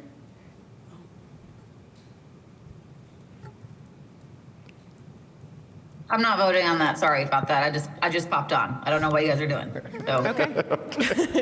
All right. Abstain. I abstain. Thanks. Okay. Yeah, okay, so but that is Thank you. 6-2-1 with one, so 6-2 with one abstention. That motion carries. That'll be on our agenda for the 10th of June. Thank you so much. We'll now move on to legislation for second readings and resolutions. I move that ordinance 2026-12 be introduced and read by the clerk by title and synopsis only. Second. There's a motion and a second. Any discussion? Councilmember Stassberg. That's not what the agenda says in the packet addendum that was released yesterday. Oh, yeah, that's as our right. next order of business. If you want to do resolution. I mean, that's fine if we want to do that one. So it's up to you. That may be the thing you want to do. All right, I withdraw my motion. Would you like?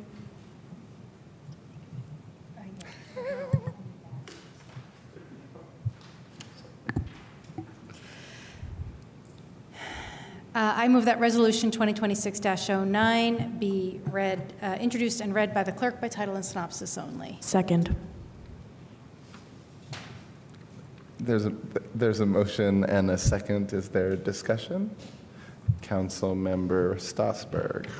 Sorry, I just want to say that this resolution got added to our packet yesterday, and it included like 120 pages almost of reading material, and I find it extremely frustrating. It's really clear when something like this gets added as an addendum that it did not get given to our council staff and our council office according to the timelines in our code. So I'm going to vote no on introduction for this. Thank you. All right, there's any other discussion? All right, will the clerk please call the roll? Yes, Councilmember Stassberg? No. Piedmont Smith? No. Zulik? Yes. Asari? No. Daly? Yes. Rallo? No. Ruff? No. Rosenbarger? No. Flaherty? That motion does not carry. Sorry, you have somebody else to ask? Sorry. Did we hear Council? Flaherty said no. Okay. I didn't hear. But did you say, you said no, correct? I said no. Thank you. Thank you. That motion does not carry.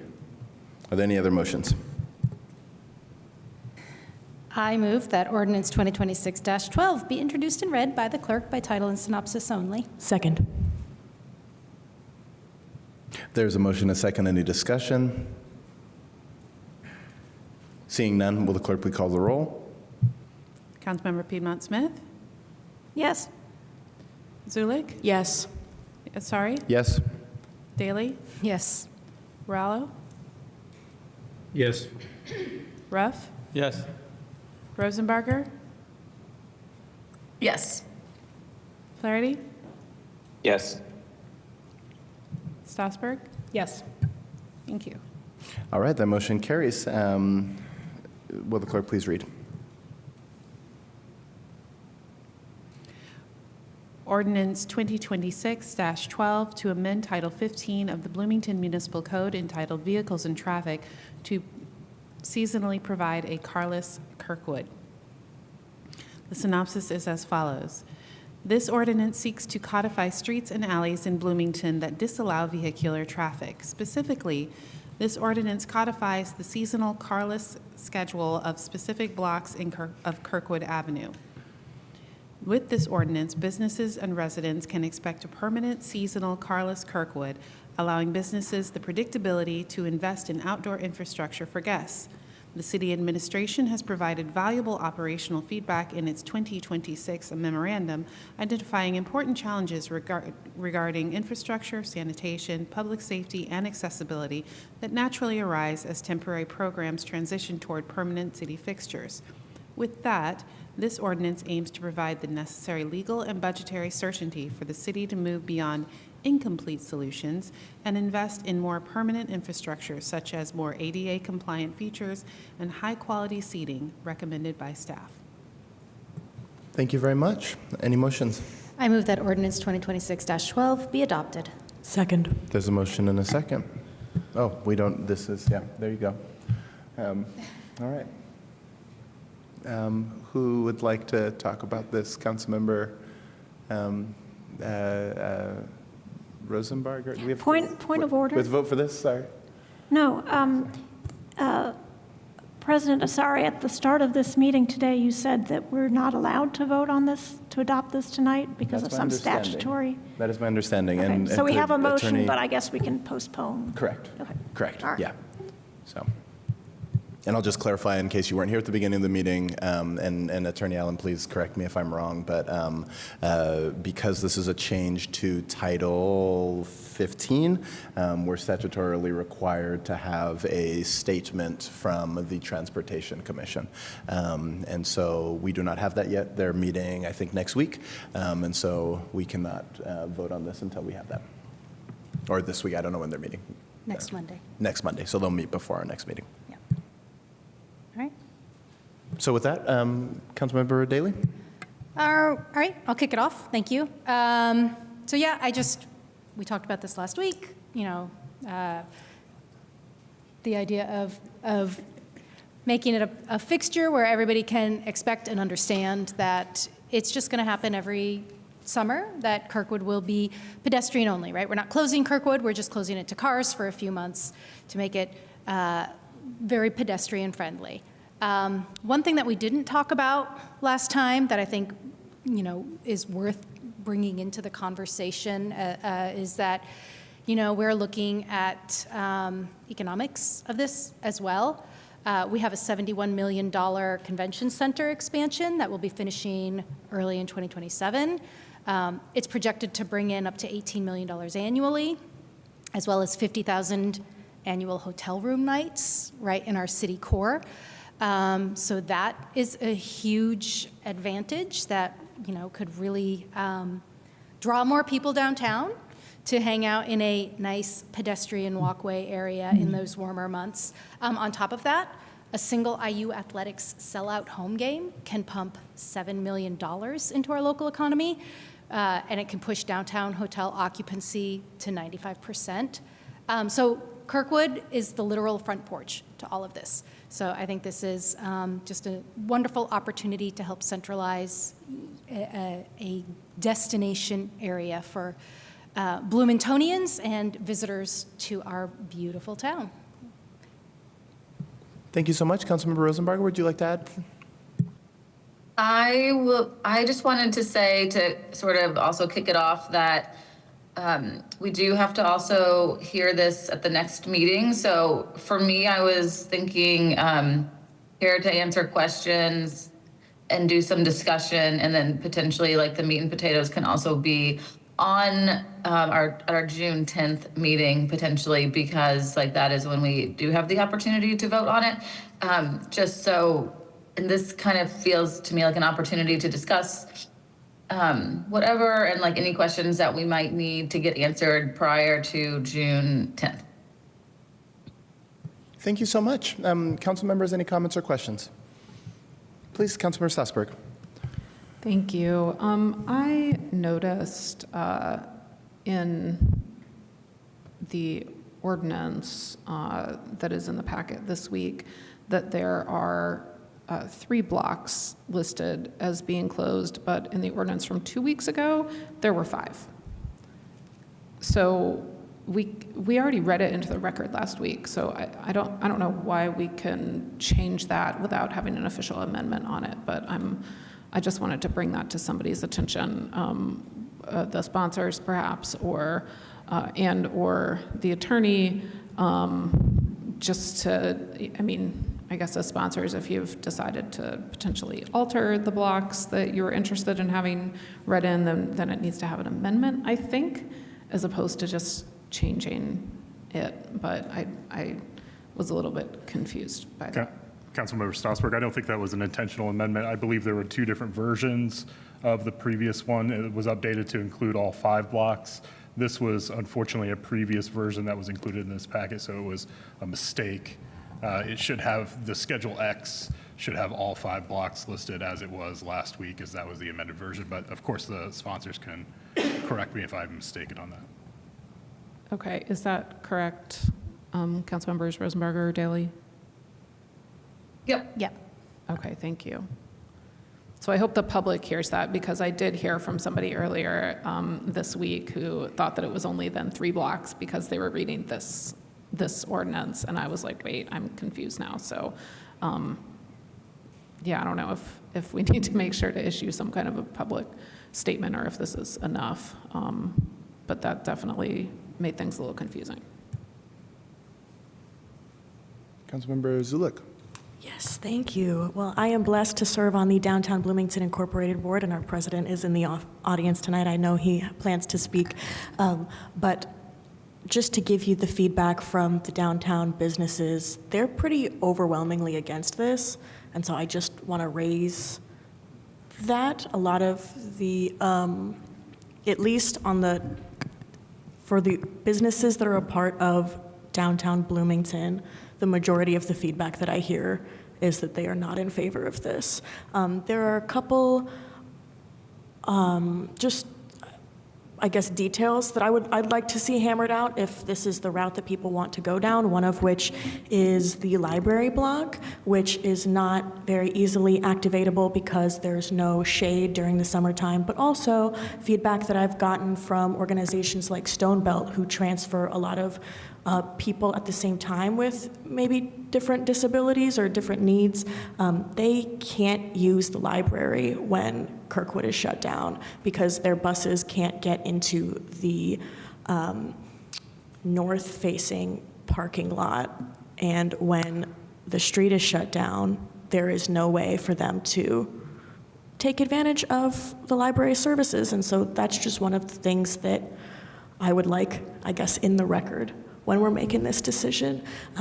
The other thing is, when we think about pedestrianizing Kirkwood, I would like to see that happen, but I also know how much money needs to be invested in Kirkwood to make it the beautiful pedestrian street that we'd all like to see it.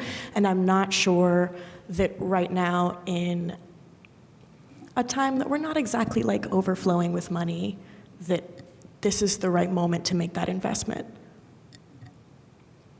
And those are my comments. Thank you. Thank you. Other comments or questions? Seeing none, Councilmember Flady, go ahead, sorry. Thank you. I had a comment. I thought, so by way of additional input from businesses, Councilmember Rosenberger circulated the memo we'd gotten earlier this year from the Kirkwood Business Association, which is in support of this permanent conversion to pedestrian and all other users except cars use. And I think it had some good things to say, including that there's a lot of valid questions and concerns, which Councilmember Zulik just raised a couple, and we hear them from constituents as well. And I think they're all really good questions, and they can all be figured out.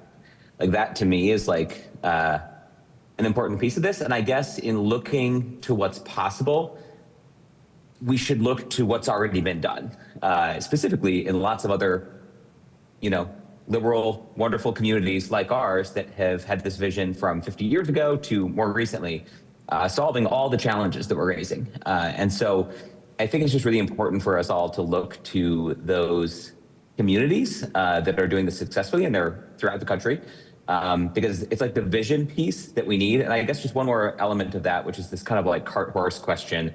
I believe Mr. MG raised it when we spoke about this a few weeks ago. And I kind of said something similar then, which is that theoretically, yes, getting, lining up the budget first, all these other things would be nice, but that kind of requires a level of leadership from the executive that we just aren't seeing or won't see. If the mayor wanted to do this, she would have done it already. And so the question is whether or not the council, wants to use its legislative authority and budget authority to direct a visionary and transformative change to our downtown. And we certainly have the power to do so. Again, taking all the questions and concerns very seriously. It's not to suggest they aren't meaningful, they don't need to be figured out, they do. But really, it's up to us to do that. And again, it's not like we're trying something that's never been done. We're trying something that's been done very, very well in lots of places where, honestly, the pedestrian malls they have, again, I named a number of places last week, Ithaca, Charlottesville, Boulder, et cetera, really make the town. I think we have that kind of opportunity here, so I'm excited for that. And it's a comment, not a question. Thank you. Thank you so much. Which I think was invited. Yes. Councilmember Piedmont-Smith. Yes, so in principle, I'm in favor of Carlos Kirkwood. I think that we could, it's already a great space, but it could certainly be improved if there's a lot of investment of events and infrastructure, to provide shade and to provide places to sit where you don't have to buy something at the restaurant, but you can sit. And I buskers and people selling flowers out of baskets, and I have these great visions. And I think we do need to take a step in that direction. Probably this body would need to push it to push it up on the agenda of the mayor's budget and use of staff time. However, I think that the way it's written now, it seems to implement these closures immediately, and I don't think that is feasible. I don't think it's feasible to do this before 2027. The city has already invested money to activate some blocks of Kirkwood they've already scheduled events. They had a consultant in as to how to, do these things. There are plans, the restaurants that wanted to already have their parklets operating. I just think it's not feasible to start, to implement this before next year. Also, yeah, it is a cart before the horse. I'm not sure. It's a tricky situation because what do you do first? Say, we shall do this, and then hope that the mayor's budget proposal has the funds needed to pay for the activation and the public infrastructure next year? Or do we wait and see when we will have money? Remember, we have SCA 1 to deal with. When we will have money to spend on the staff and infrastructure to activate the space, and only then put this in Title 15, which is permanent. So I definitely would not support this being activated right away or being in effect right away, and I'm a little bit hesitant to vote for this without any kind of funding commitment to go with it as well. So that's where I am. Thank you. Councilmember Morello? Well, I had similar question about the effective date. I think we discussed that a little bit last time. The memo from Deputy Mayor Knapp had that as a concern or a request that the effective date be 2027. I wondered how the sponsors felt about that. Were you intending it for the remainder of the summer, or is this, acceptable for a later date? Would you like to take that, Councilmember Daley or Councilmember Rosenbacher? I know I would love to see it open. It was supposed to be open this year. I am flexible on talking about not doing it this year. I know Councilmember Rosenbarger really had strong feelings wanting to get it open this year. I'm more agnostic on that myself. Councilmember Rosenbarger, did you want to weigh in on that? Yeah, first I would say we did anticipate an amendment for a different start date, and that's why the ordinance, I think unless they say it, they are effective immediately, but so we did anticipate setting a start date with all of you. So I think that would happen next week. With some of the downtown businesses, I floated an August 1 start date to have the summer to sort of re-prepare, recalibrate.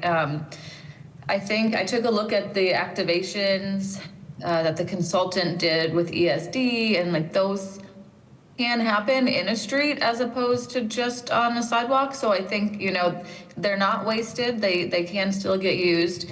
When I met with some of the business owners too, they talked about a hybrid option that was closing for major Bloomington dates, like every home football game, all the festivals, of course, that happen.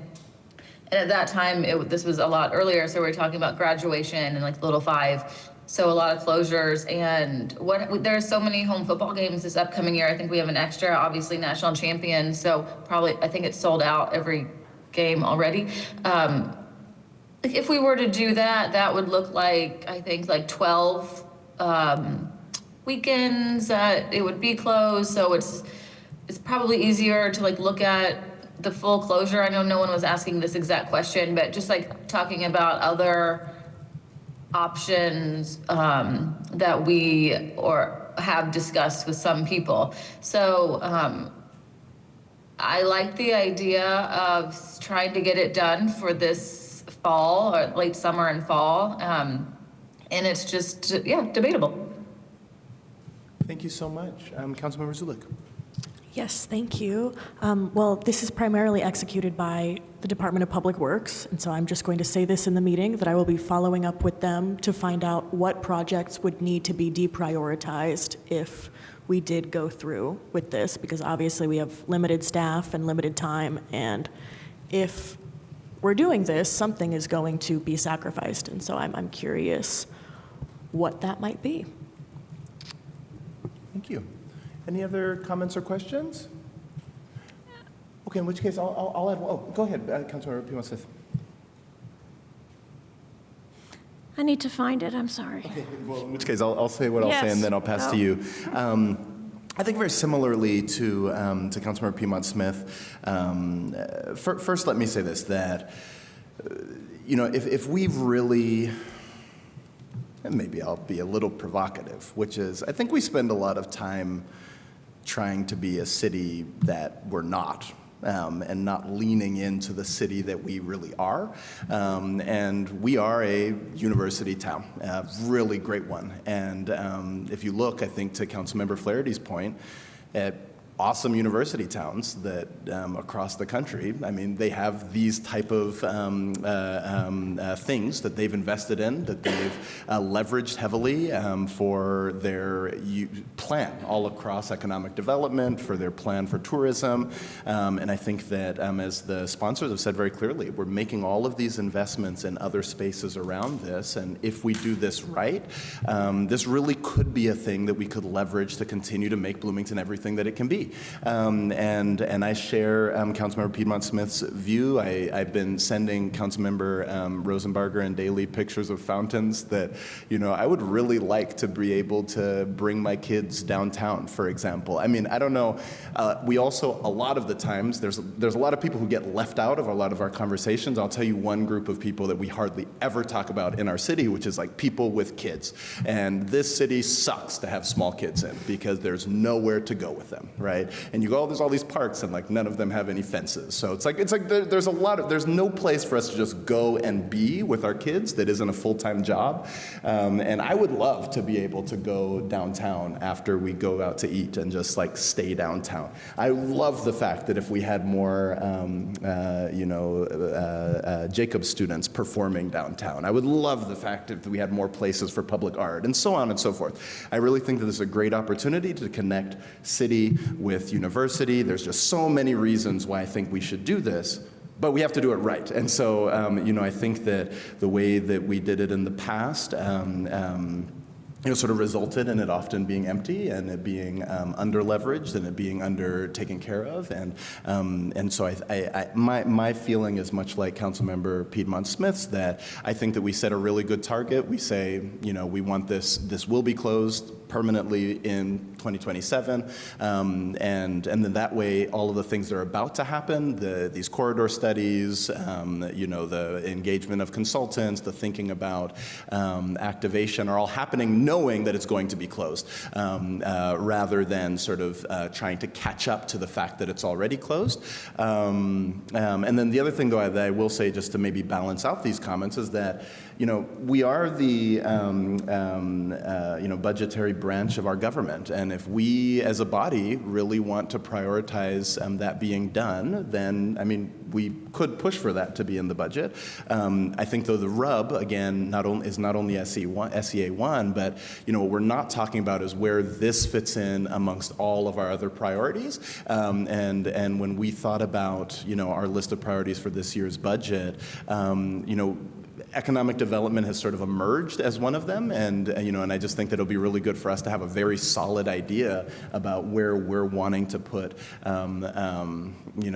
our weight. If that's something that we say, hey, this is what we as a council really want, I think that we should push for that, but we're going to have to do that in some type of unified fashion, because I think that a big failure state would be that you close the road and it basically just turns into a sort of under-leveraged ghost town in the center of town. So, Councilmember Piedmont Smith, did I give you enough time to find your comment? I'll pass to you. Thank you. And then we'll go to public comment. In the whereas clauses for this ordinance, it does talk about the public's desire for a carless Kirkwood. And I think that we should be careful about making statements like that because, has there been a referendum? Has there been a survey? Which public are we talking about? I don't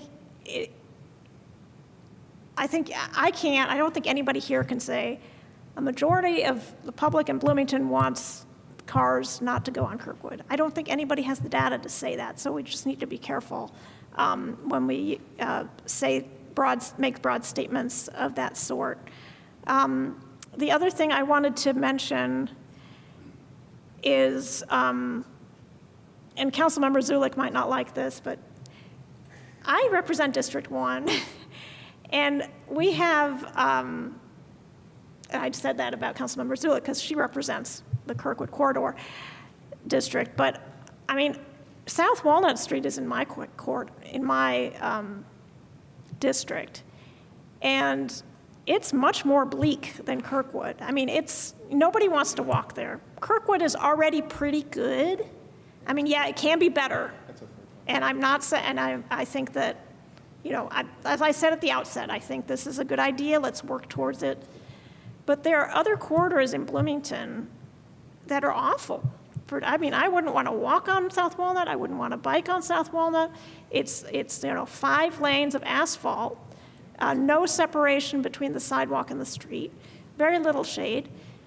So if we're going to prioritize where to spend money, there might be other parts of the city that have a greater need for improvement. Thank you so much, Councilmember Zulik, and then we are going to go to public comment after this comment. Yes. I'll just second everything that Councilmember Piedmont Smith said, and the feedback that I have gotten from staff at Public Works is very similar, and that in that we invest a lot of money in Kirkwood, and there are a lot of other streets that need some TLC too. So, and Councilmember Piedmont Smith, I would love to go into your district and invest in South Walnut. Bravo. Okay, we'll go now to public comment. Same rules as always, so I won't recite them. Please take it away.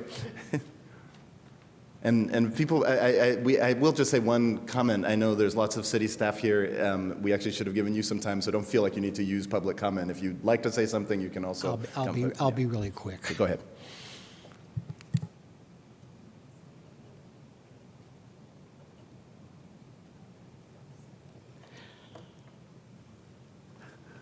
So, my name is Jim Doring. I'm a business owner of downtown Bloomington, and I am the current board president of downtown Bloomington. So, you guys brought up a whole lot of points. We were opposed to this Kirkwood car list. So, yeah, I don't know what else to say because you brought it all to point here. So yeah, there are other things we can be doing. We are working with the city right now with a plan to regenerate, a 4-year plan to get Kirkwood back up and going again. That's what we're working on with them right now as well. So yeah, I'm not wasting your time, but we're not in favor of that. So yeah. That's all I got for you. Thank you so much. Next in chamber, Council Chambers. Oops. Hello again. My name is Zach Ammerman. I'm here as Vice Chair of the Commission on Sustainability and Resilience. We passed a resolution during our last meeting about Kirkwood that I authored as a sponsor, and I just wanted to read the recommendations to you. You should already have a copy of it as well. I have physical copies if you'd like. I can give it to you. But basically, we said our recommendations, there's a whole bunch of whereas clauses before and that go in the background. I don't need to rehash all that, but the recommendations are the meat of it. Number 1, at a minimum, continue the seasonal closure of Kirkwood Avenue. That's the bare minimum. Number 2 is, I think, what we're more passionate about and more excited about. There's the possibility of permanently year-round closure to Kirkwood Avenue, like they have in like the cities that Councilmember Flaherty mentioned, Charlottesville, Virginia, Boulder, Colorado, Burlington, Vermont, that have really successful streets like this that are the center of their civic life, that they spent a lot of time and effort and commitment on, and it takes a vision and commitment to get there. And so we need to make that commitment a vision. So that's number 2. Number 3 is to study those cities, to see what they've done, and quit trying to reinvent the wheel. Just copy and paste. They have already solved a lot of the questions that people are bringing up. Just copy and paste. Quit trying to redo things our own special way. They've already answered the questions. Look at what they've done and just repeat them. Prioritize investment in permanent streetscape improvements, like some of you mentioned. I know that's going to cost money, but I think it's worth it. This is the center of our civic life. It's worth the money. Next, move administration of the Kirkwood pedestrian program from the Department of Economic and Sustainable Development to the Department of Planning and Transportation, which is better equipped to handle questions of public space and sustainable transportation. And that follows directly into the next one, which is reframe the program from one of outdoor dining and economic development exclusively, which I think was a mistake to frame it that way from the beginning, instead to one of public space and sustainable transportation, which is what it is about. It's not about economic development, although that's important. That's not what it's about. It's about sustainable transportation and public space. The next one is already in this resolution, but it's repealing the ability of the city administration to unilaterally end the program. The council should have to have a say. And finally, cease framing the Kirkwood program in terms of parking revenue versus dining permit revenue, which was one of the city examples. And I calculated, we're talking 0.0004% of the city's 2025 budget that they were talking about. There was a difference between the parking revenue lost versus the dining permit revenue gained. We're talking pennies. It's nothing. It's silly. And finally, ending with a statement of values, which I'm just going to read verbatim and then I'll end. The Commission affirms that sustainable cities prioritize people over cars, especially in their most central public spaces, and that Bloomington's identity as a walkable, bikeable community should be reflected in the design of its most prominent and iconic pedestrian corridor. Thank you.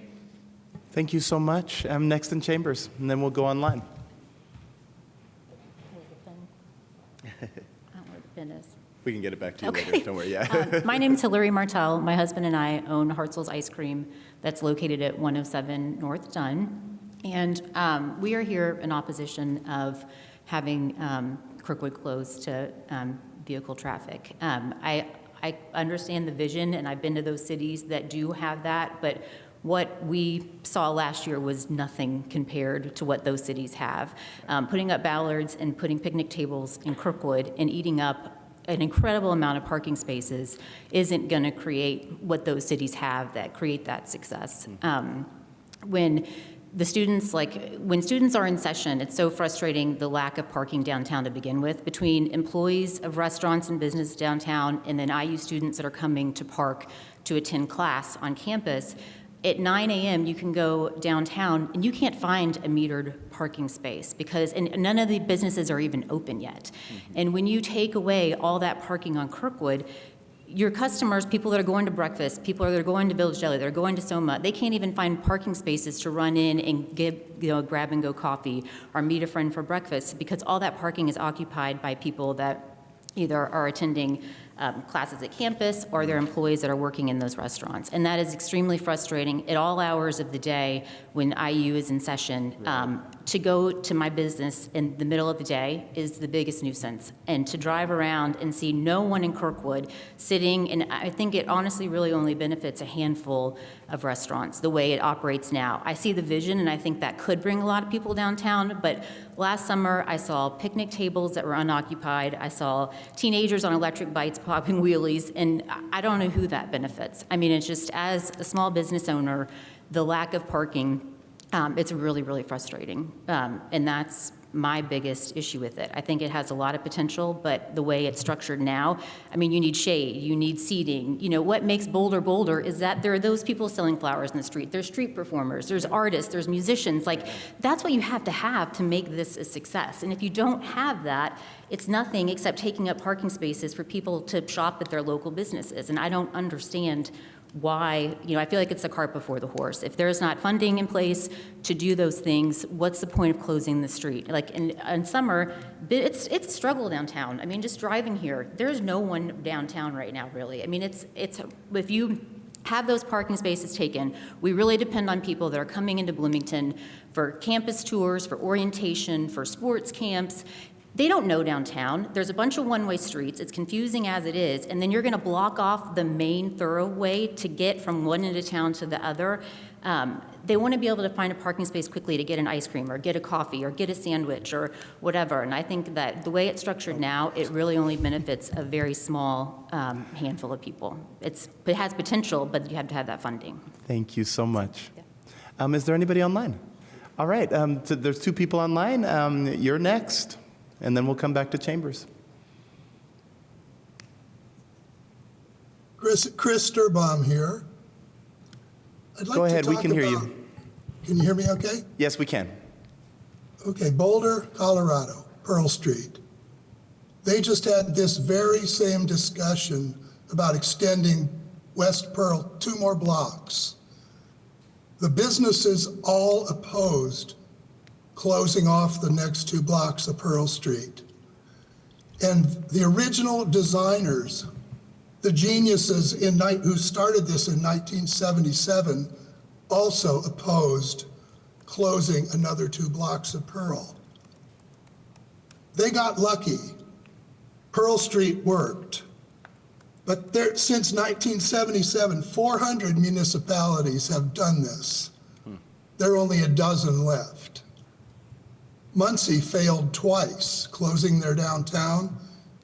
They almost killed it. Evansville failed. These are historic facts. There was a desire when businesses were going to the suburbs to try and make the downtown more active. And they tried all kinds of things, and a handful of them have succeeded. They need a certain level of parking. They need a certain level of density. You know, the idea of the Paris Street, those are 8-story apartments. Nobody drives. They walk down and they go to their coffee. But everyone drives into town. And in the summer, one, we don't have sports with IU, so the people aren't coming then. In the summer, we don't have students, so it's almost a ghost town. And the woman who spoke before described exactly what I see when I go down Saturday with my grandson. Bare tables in the sun. It's not a pleasant sight. So we have this myth that the cool towns are doing it.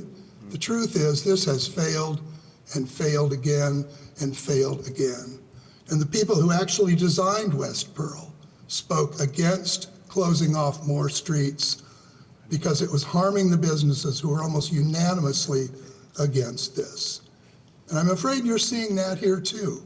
They know the value of a parking spot that turns over and turns over and turns over, and new urbanists have actually calculated the value of those parking spots, and it's kind of phenomenal.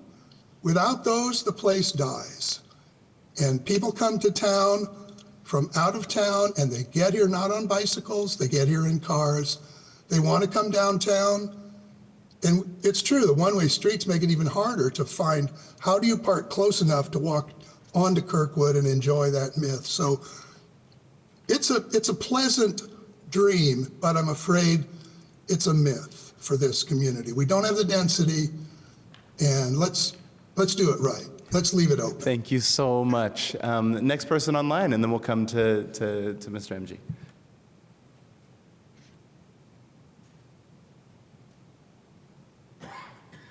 Am I up already? Hello? Okay. I thought I was third.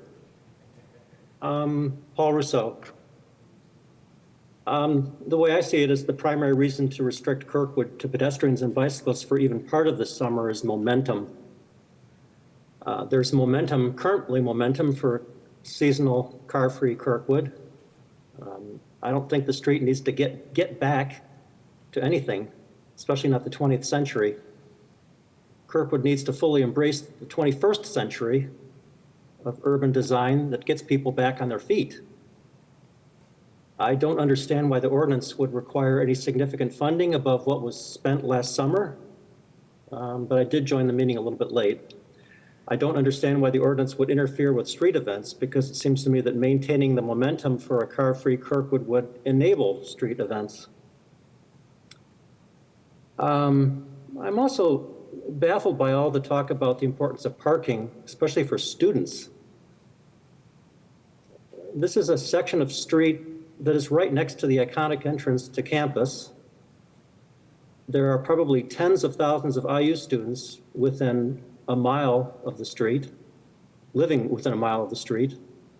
And walking a mile when you're 19 is nothing. And one final comment is that I once worked for an ice cream store several years ago, for several years actually. So I'm very familiar with that product and serving it and how it's used and all the ins and outs. And I saw over and over in my years, people prefer to walk with their ice cream cones, not sit in a car with them. So I'm a little bit baffled by some of the earlier comments. I encourage you to have vision, and I encourage you to keep the momentum, because it's right now going in the right direction. Thank you.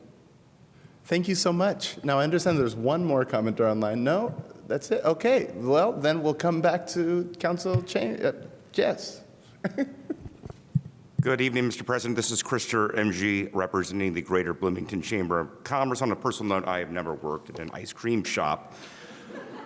But the Chamber does support downtown. We've been really active with the planners, the cleanup, and the amazing job they've done with the sidewalks. I mean, it's important for the day-to-day operations for that street to look. It's a vital part of our community, but a seasonal closure that's April 1 to November 15th is not a short pilot nor a special event. It's a 7.5-month operating model, and the change is the burden proof quite a bit. Before the council codifies this permanently, the city should look what the cost-benefit analysis is, how it's funded, evaluated, managed. Street closure is not the same as public space. Kirkwood closing does not automatically create a successful pedestrian district. We've heard this a lot today. A successful public space needs two things: daily management and clear accountability. This means someone has to own the experience, not just put up barricades and make the space work, but make the space work for everyone. Without that structure, this risks becoming what it has last summer, which is under-management street closure rather than a downtown asset. It became a pedestrian asphalt desert, as we've heard very well from two business owners. And this is just adding another public space when existing assets need attention. I think Councilmember Piedmont Smith brought that up. Bloomington already has a large public space system, a lot of great parks. Many of those need serious investment. Bryant Park Pool requires major renovations. Frank Southern Ice Arena might be on its last winter. Winslow Sports Park needs basic upgrades. These are not side issue, but core quality of life for a lot of people. Before creating long-term space to maintain, the city should ask whether it's fully caring for its public assets its own. And if you've toured the restrooms at Winslow Sports Park, you would know it is not. It's been mentioned as well by Councilmember Piedmont Smith. Kirkwood's kind of working.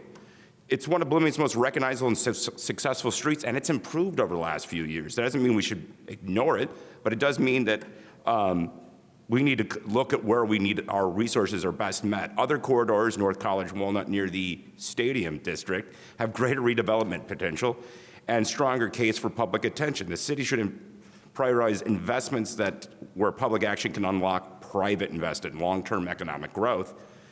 And we support practical downtown measures like maybe, like Downtown Bloomington Inc.'s proposed a free parking after 4 o'clock during July. This kind of targeted support is more useful to downtown businesses than codifying a long-term closure before an operating plan is in place. The Chamber is not asking the city to abandon Kirkwood, no, but we ask the city to sequence this correctly. Bring forward a measured funding, a plan, identify how this is going to work. Until then, we should not codify this. Thank you for your time. Thank you so much. Is there anybody else in chambers who would like to make comment? Anyone else online? Would Hartzell's like to do a rebuttal on? Oh no, I'm joking. Okay, so I'm joking. Nobody else online. We'll come back to council. I saw Councilmember Rallo had his hand up.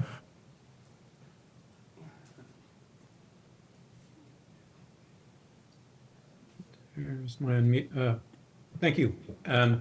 So I just had a question I should have asked before, President. Sorry, I wanted to circle back on this because you had said that we were not holding a vote on this tonight. I'm not necessarily in favor of holding a vote on this tonight, but I think the reasons that you stated were that it was required to have a deliberation by the Traffic Commission. Is that the case? I think it's not required.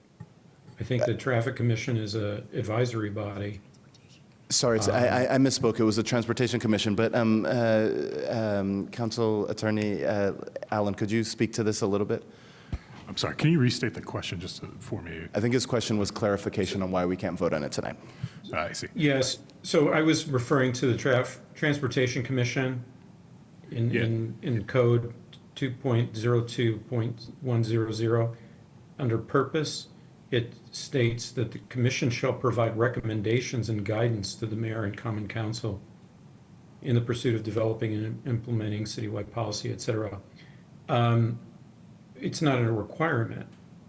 Yeah, so under Bloomington Municipal Code 2.02.100 subsection D2, it does provide that the commission shall essentially review all Transportation projects, proposed changes to Title 15, vehicles and traffic, relevant proposed changes to Title 12, et cetera, to make sure that those are consistent with the comprehensive plan and other city adopted plans, to make sure they're consistent with best practices, that they're consistent with advancing sustainable transportation system and equitable access to all transportation facility users while prioritizing non-automotive modes, and has adequately conducted public engagement and considered community-centric design tied to targeted outcomes. My specific advice here was that originally this was not actually on the agenda, is my understanding, of the Transportation Commission for their previous meeting. It was raised to them through public comment by the council members, the sponsoring council members. However, I did suggest, because you all have passed that portion, subsection D2 of the municipal code, it would be wise to have them formally review it in accordance with how the municipal code is going, since it is a proposed change to Title 15. I don't have a trouble in receiving the recommendation before proceeding, but I'm not sure I follow that this is a requirement.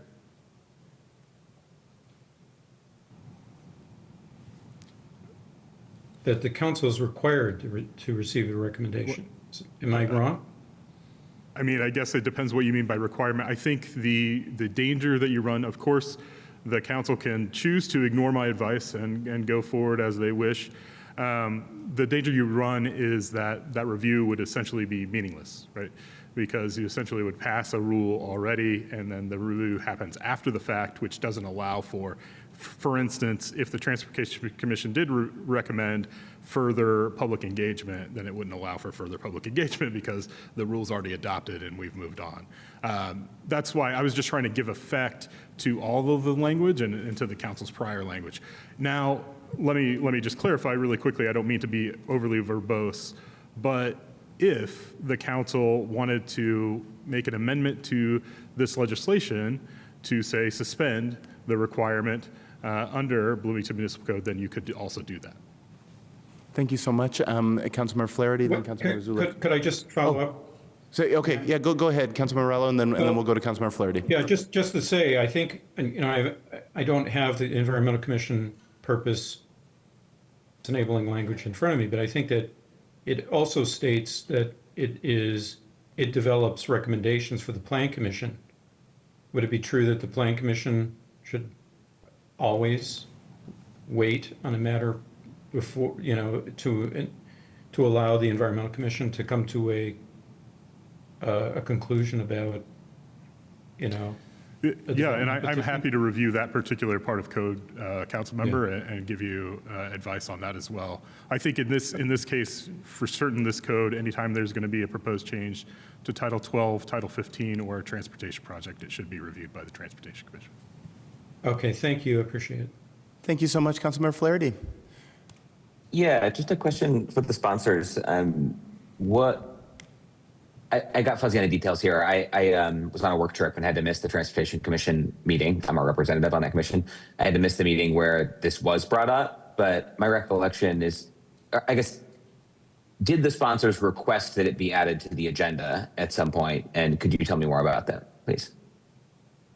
Yes, so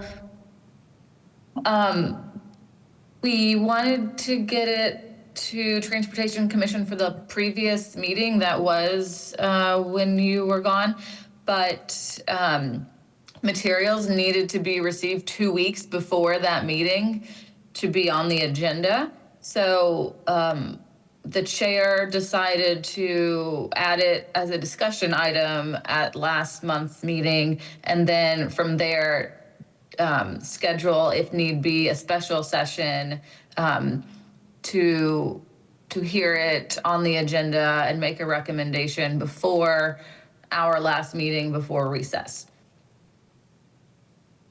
Got it. And the 2-week timeline, was that a staff request? Is it in the commission's bylaws? Do you know? I could look into it, but I think it's in the bylaws. Okay. Thank you. That's helpful. Thank you. I'll go to Councilmember Zulik, and then Councilmember Rosenberg. Do you have a further point beyond that, because you had your hand up? I did just want to clarify what happened at the Transportation Commission, right? And just explain why it wasn't an agenda item last time. Okay, tremendous. Thank you so much. Councilmember Zulik. Well, I just think this part of the conversation is a little bit redundant based on the feedback that we've heard from other council members. I don't think that anyone plans on casting a vote tonight on the way that the current ordinance is written. I'm happy to take feedback from sponsors, but that's what I'm getting. So I do suggest at this time that we figure out what questions need to be answered by June 10th, get our response from the mayor's administration if they would like to give their piece, and move this to next meeting. I think that sounds great. I think Councilmember Ralla was making a point about Plan Commission and not trying to vote on it tonight, but I don't think that's happening. I did want to also just reiterate or clarify that the Transportation Commission, they have created a special session, and that is June 8th at 7 p.m. if anyone would like to come watch and or participate. Thank you very much. Are there any motions? Wait. Did Deputy Mayor Knapp would like to make some comments? So unless there's any opposed, all right. Hi, Deputy Mayor Knapp. First of all, I want to be sure everybody understands that the administration, including the mayor's office, really wants to have a vibrant, exciting Kirkwood. And we are all very much looking forward to the corridor study next year, which I think is going to provide a really exciting, beautiful vision. And I think there are a lot of ways to make Kirkwood be exciting and accessible to everyone, pedestrians, bicyclists, people with limited mobility, people who need to park, that run between the gamut of fully closed to fully open. I think there are a lot of possibilities there, and it will most likely require a significant infrastructure investment to make the street look and feel different in places. I guess one of the things that I wanted to ask this group to think about is there have been a lot of comparisons made to the really beautiful pedestrian malls in some other cities, and often what I hear is, well, that's a college city too, so why can't we be like them?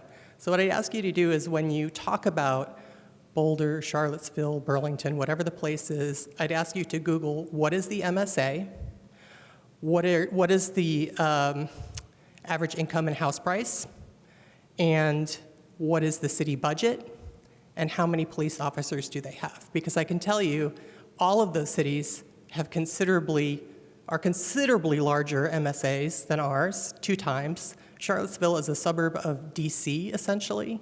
It is incredibly wealthy.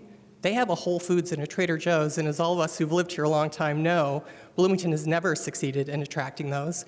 We have never succeeded in attracting high-end retail, which is what is all along Pearl Street. That's what's along Burlington. Boulder's budget is 3 times the size of ours. Charlotte has $100 million more a year to spend. They all have many more officers per capita than Bloomington does. We're authorized for 1.2. I think Boulder is around 2 officers per 1,000 people. Charlottesville, even though it's a smaller city, has the same amount of police officers that we do. Burlington, authorized for the same amount that we have, even though it's half the size. Look at the proportion of, when you look at the population of the city, what proportion is students versus residents? We have a much larger proportion of students. So I'm not saying that these dreams are impossible at all, but I'm saying our situation is not the same, and the vision we need to develop needs to take all of that into account. We can't copy and paste because we are not the same community. What worked there won't work here. And just as a final note, it's important to do it right because historically, 89% of pedestrian malls fail. There's a study on that. You can Google it. It's not a secret. So it can work, but it has to be very carefully done. And we don't have a careful plan, and the corridor study is the right opportunity to create that vision, not legislation right now. Thanks. Thank you so much. Director Seabour. Good evening, Andrew Seabour. Just wanted to share a few things for reference and future consideration of this group and anybody watching. I mostly came to help answer questions, didn't hear any questions. Appreciate some of the questions to clarify what the ordinance is, because as I was writing a report for the Transportation Commission, I thought it only included 2.5 blocks. I verified that it is 5 blocks, so just appreciate that and the lack of clarity on what was intended here. Appreciate the intent of this body to wait for the Transportation Commission to advise and provide their recommendation. I hope that this body listens to that body. I don't know how they will act. I don't know what they will say. I think they may already have an impression of how some of you may feel about it, but hope that they just, everybody comes to this with an open and curious mind. As I'm preparing for the Transportation Commission meeting next Monday at 7 p.m., there's a couple framings of the topic I just wanted to share. So there's one question we're all looking at. It's a single ordinance, but there's really 2 questions within it, the way I'm seeing it. The first question is, should Kirkwood be closed for some period of time to motor vehicle traffic? We've got opinions, yes or no. The commission has very strict criteria that they should be evaluating these kinds of things on, and just the reports being drafted. But there are some of those criteria I think are not met, is likely what the staff report will share. We'll see how if the commission agrees or not. But that's one of the fundamental questions. The other fundamental question is, if it is to be closed, is this the right way to do it? Is this the right ordinance? Is it a traffic ordinance, or is it a use of a street that belongs in Title 12, like other uses of street? And I think that would be my suggestion, is if it is to be closed, is this the right ordinance, or is there a more appropriate way to write an ordinance to do that? So those are the main questions in my mind. Looking forward to the Transportation Commission's discussion and hopeful recommendation to help aid in your discussion. So just wanted to share that. Thank you so much. Are there any further comments, motions? Councilmember Ruff. I appreciate hearing from everybody tonight, staff, the members of the public, the council. There's a lot to think about here, but I also share the view that I generally don't like comparisons with other communities for Bloomington in any circumstance. But this one, particularly, as has been pointed out, they're not the same as these other communities in terms of where we are and what we are now. But furthermore, those pedestrian, I went to school in University of Colorado in Boulder. I went to school in Ithaca, New York, which actually, I'll mention to the deputy mayor, is actually a smaller community than Bloomington, and they have a pedestrian mall. But those were created in the mid-'70s. In the mid-1970s, things were very different. Students didn't have cars anywhere near at the rate they do now. It's not even close. In the mid-1970s, when those were created, and I was at school in those places in the 80s, but in the mid-1970s, my family would come downtown to Bloomington, the square in Kirkwood, to basically do all of our shopping. Our hardware stores were down here. The drugs, everything we needed was here. And that was the time when they were establishing these pedestrian closed streets in these other towns. I just don't think we can really compare. We need to listen to, we need to pay attention to what the experience and what the reality is now. We need to listen to our current mix of merchants and businesses downtown for their input. And the other thing I'll say real quick is I'm a little bit concerned about the 10th. We just forwarded the utilities loan issue to the 10th. We're moving this to the 10th. We have the AI resolution that Councilman Morales bring forward on the 10th. It's starting to look like a problematic meeting potentially to me. Anyway, thank you. Thank you so much. Councilmember Zulik. I move that ordinance 2026-12 be postponed to the next regular scheduled council meeting on June 10th. Second. There's a motion and a second. Any discussion? But Councilmember Stossberg.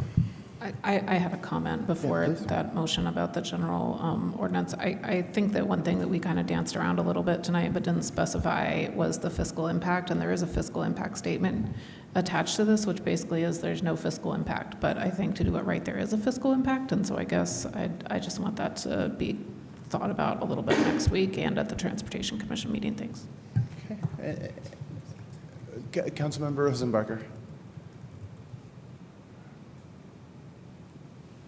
Councilmember Rosenbacher. Sorry, yes, sometimes the mic goes away. So this is there are some things I would just kind of like to respond to as a co-sponsor before we postpone it. Is that okay? Parliamentarian, I'm okay with it, but I think there's a motion and we should discuss the motion. Yeah. But are you? So that's my discussion of the motion.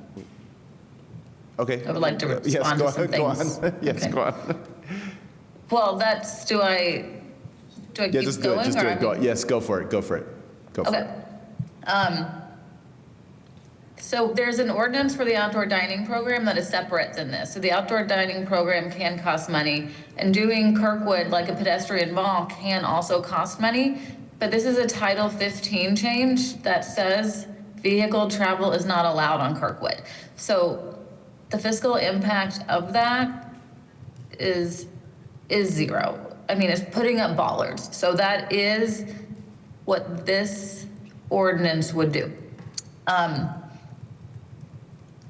I did a quick Google. Ithaca, New York has a smaller MSA. It has a smaller budget. It has a very successful pedestrian mall. So it is doable in communities that have the same metrics as ours. It does happen.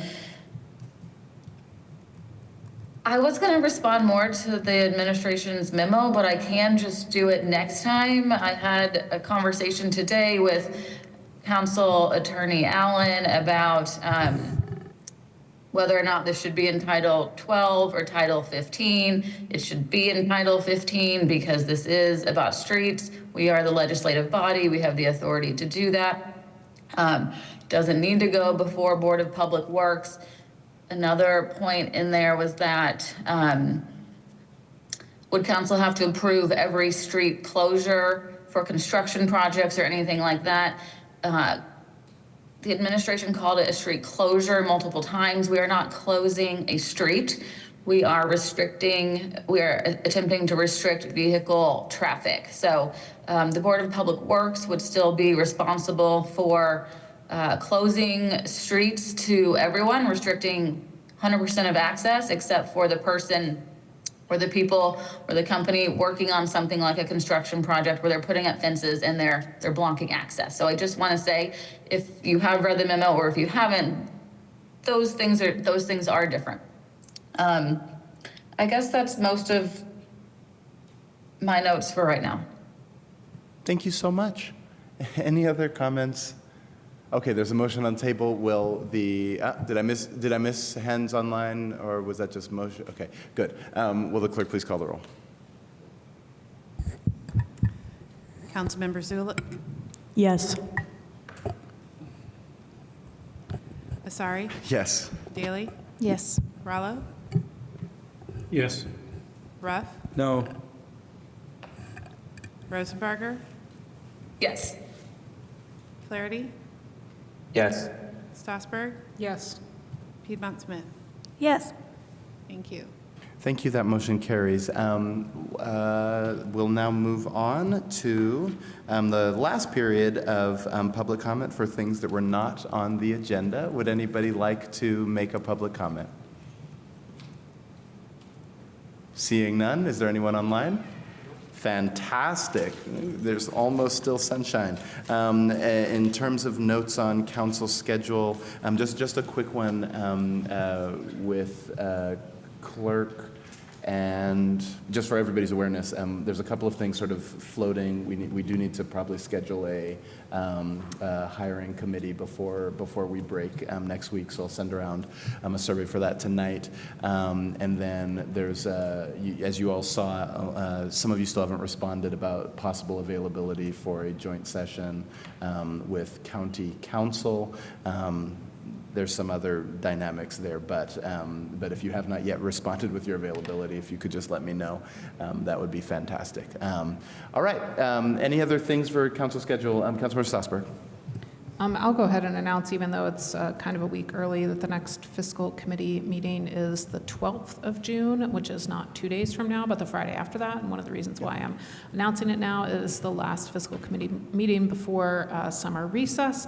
And we are going to have Adam Waste and Sanitation presentation about sanitation rates. Excellent. And so that might be of interest to the public, also may be of interest to other council members. And so that's something that you can check out the packet.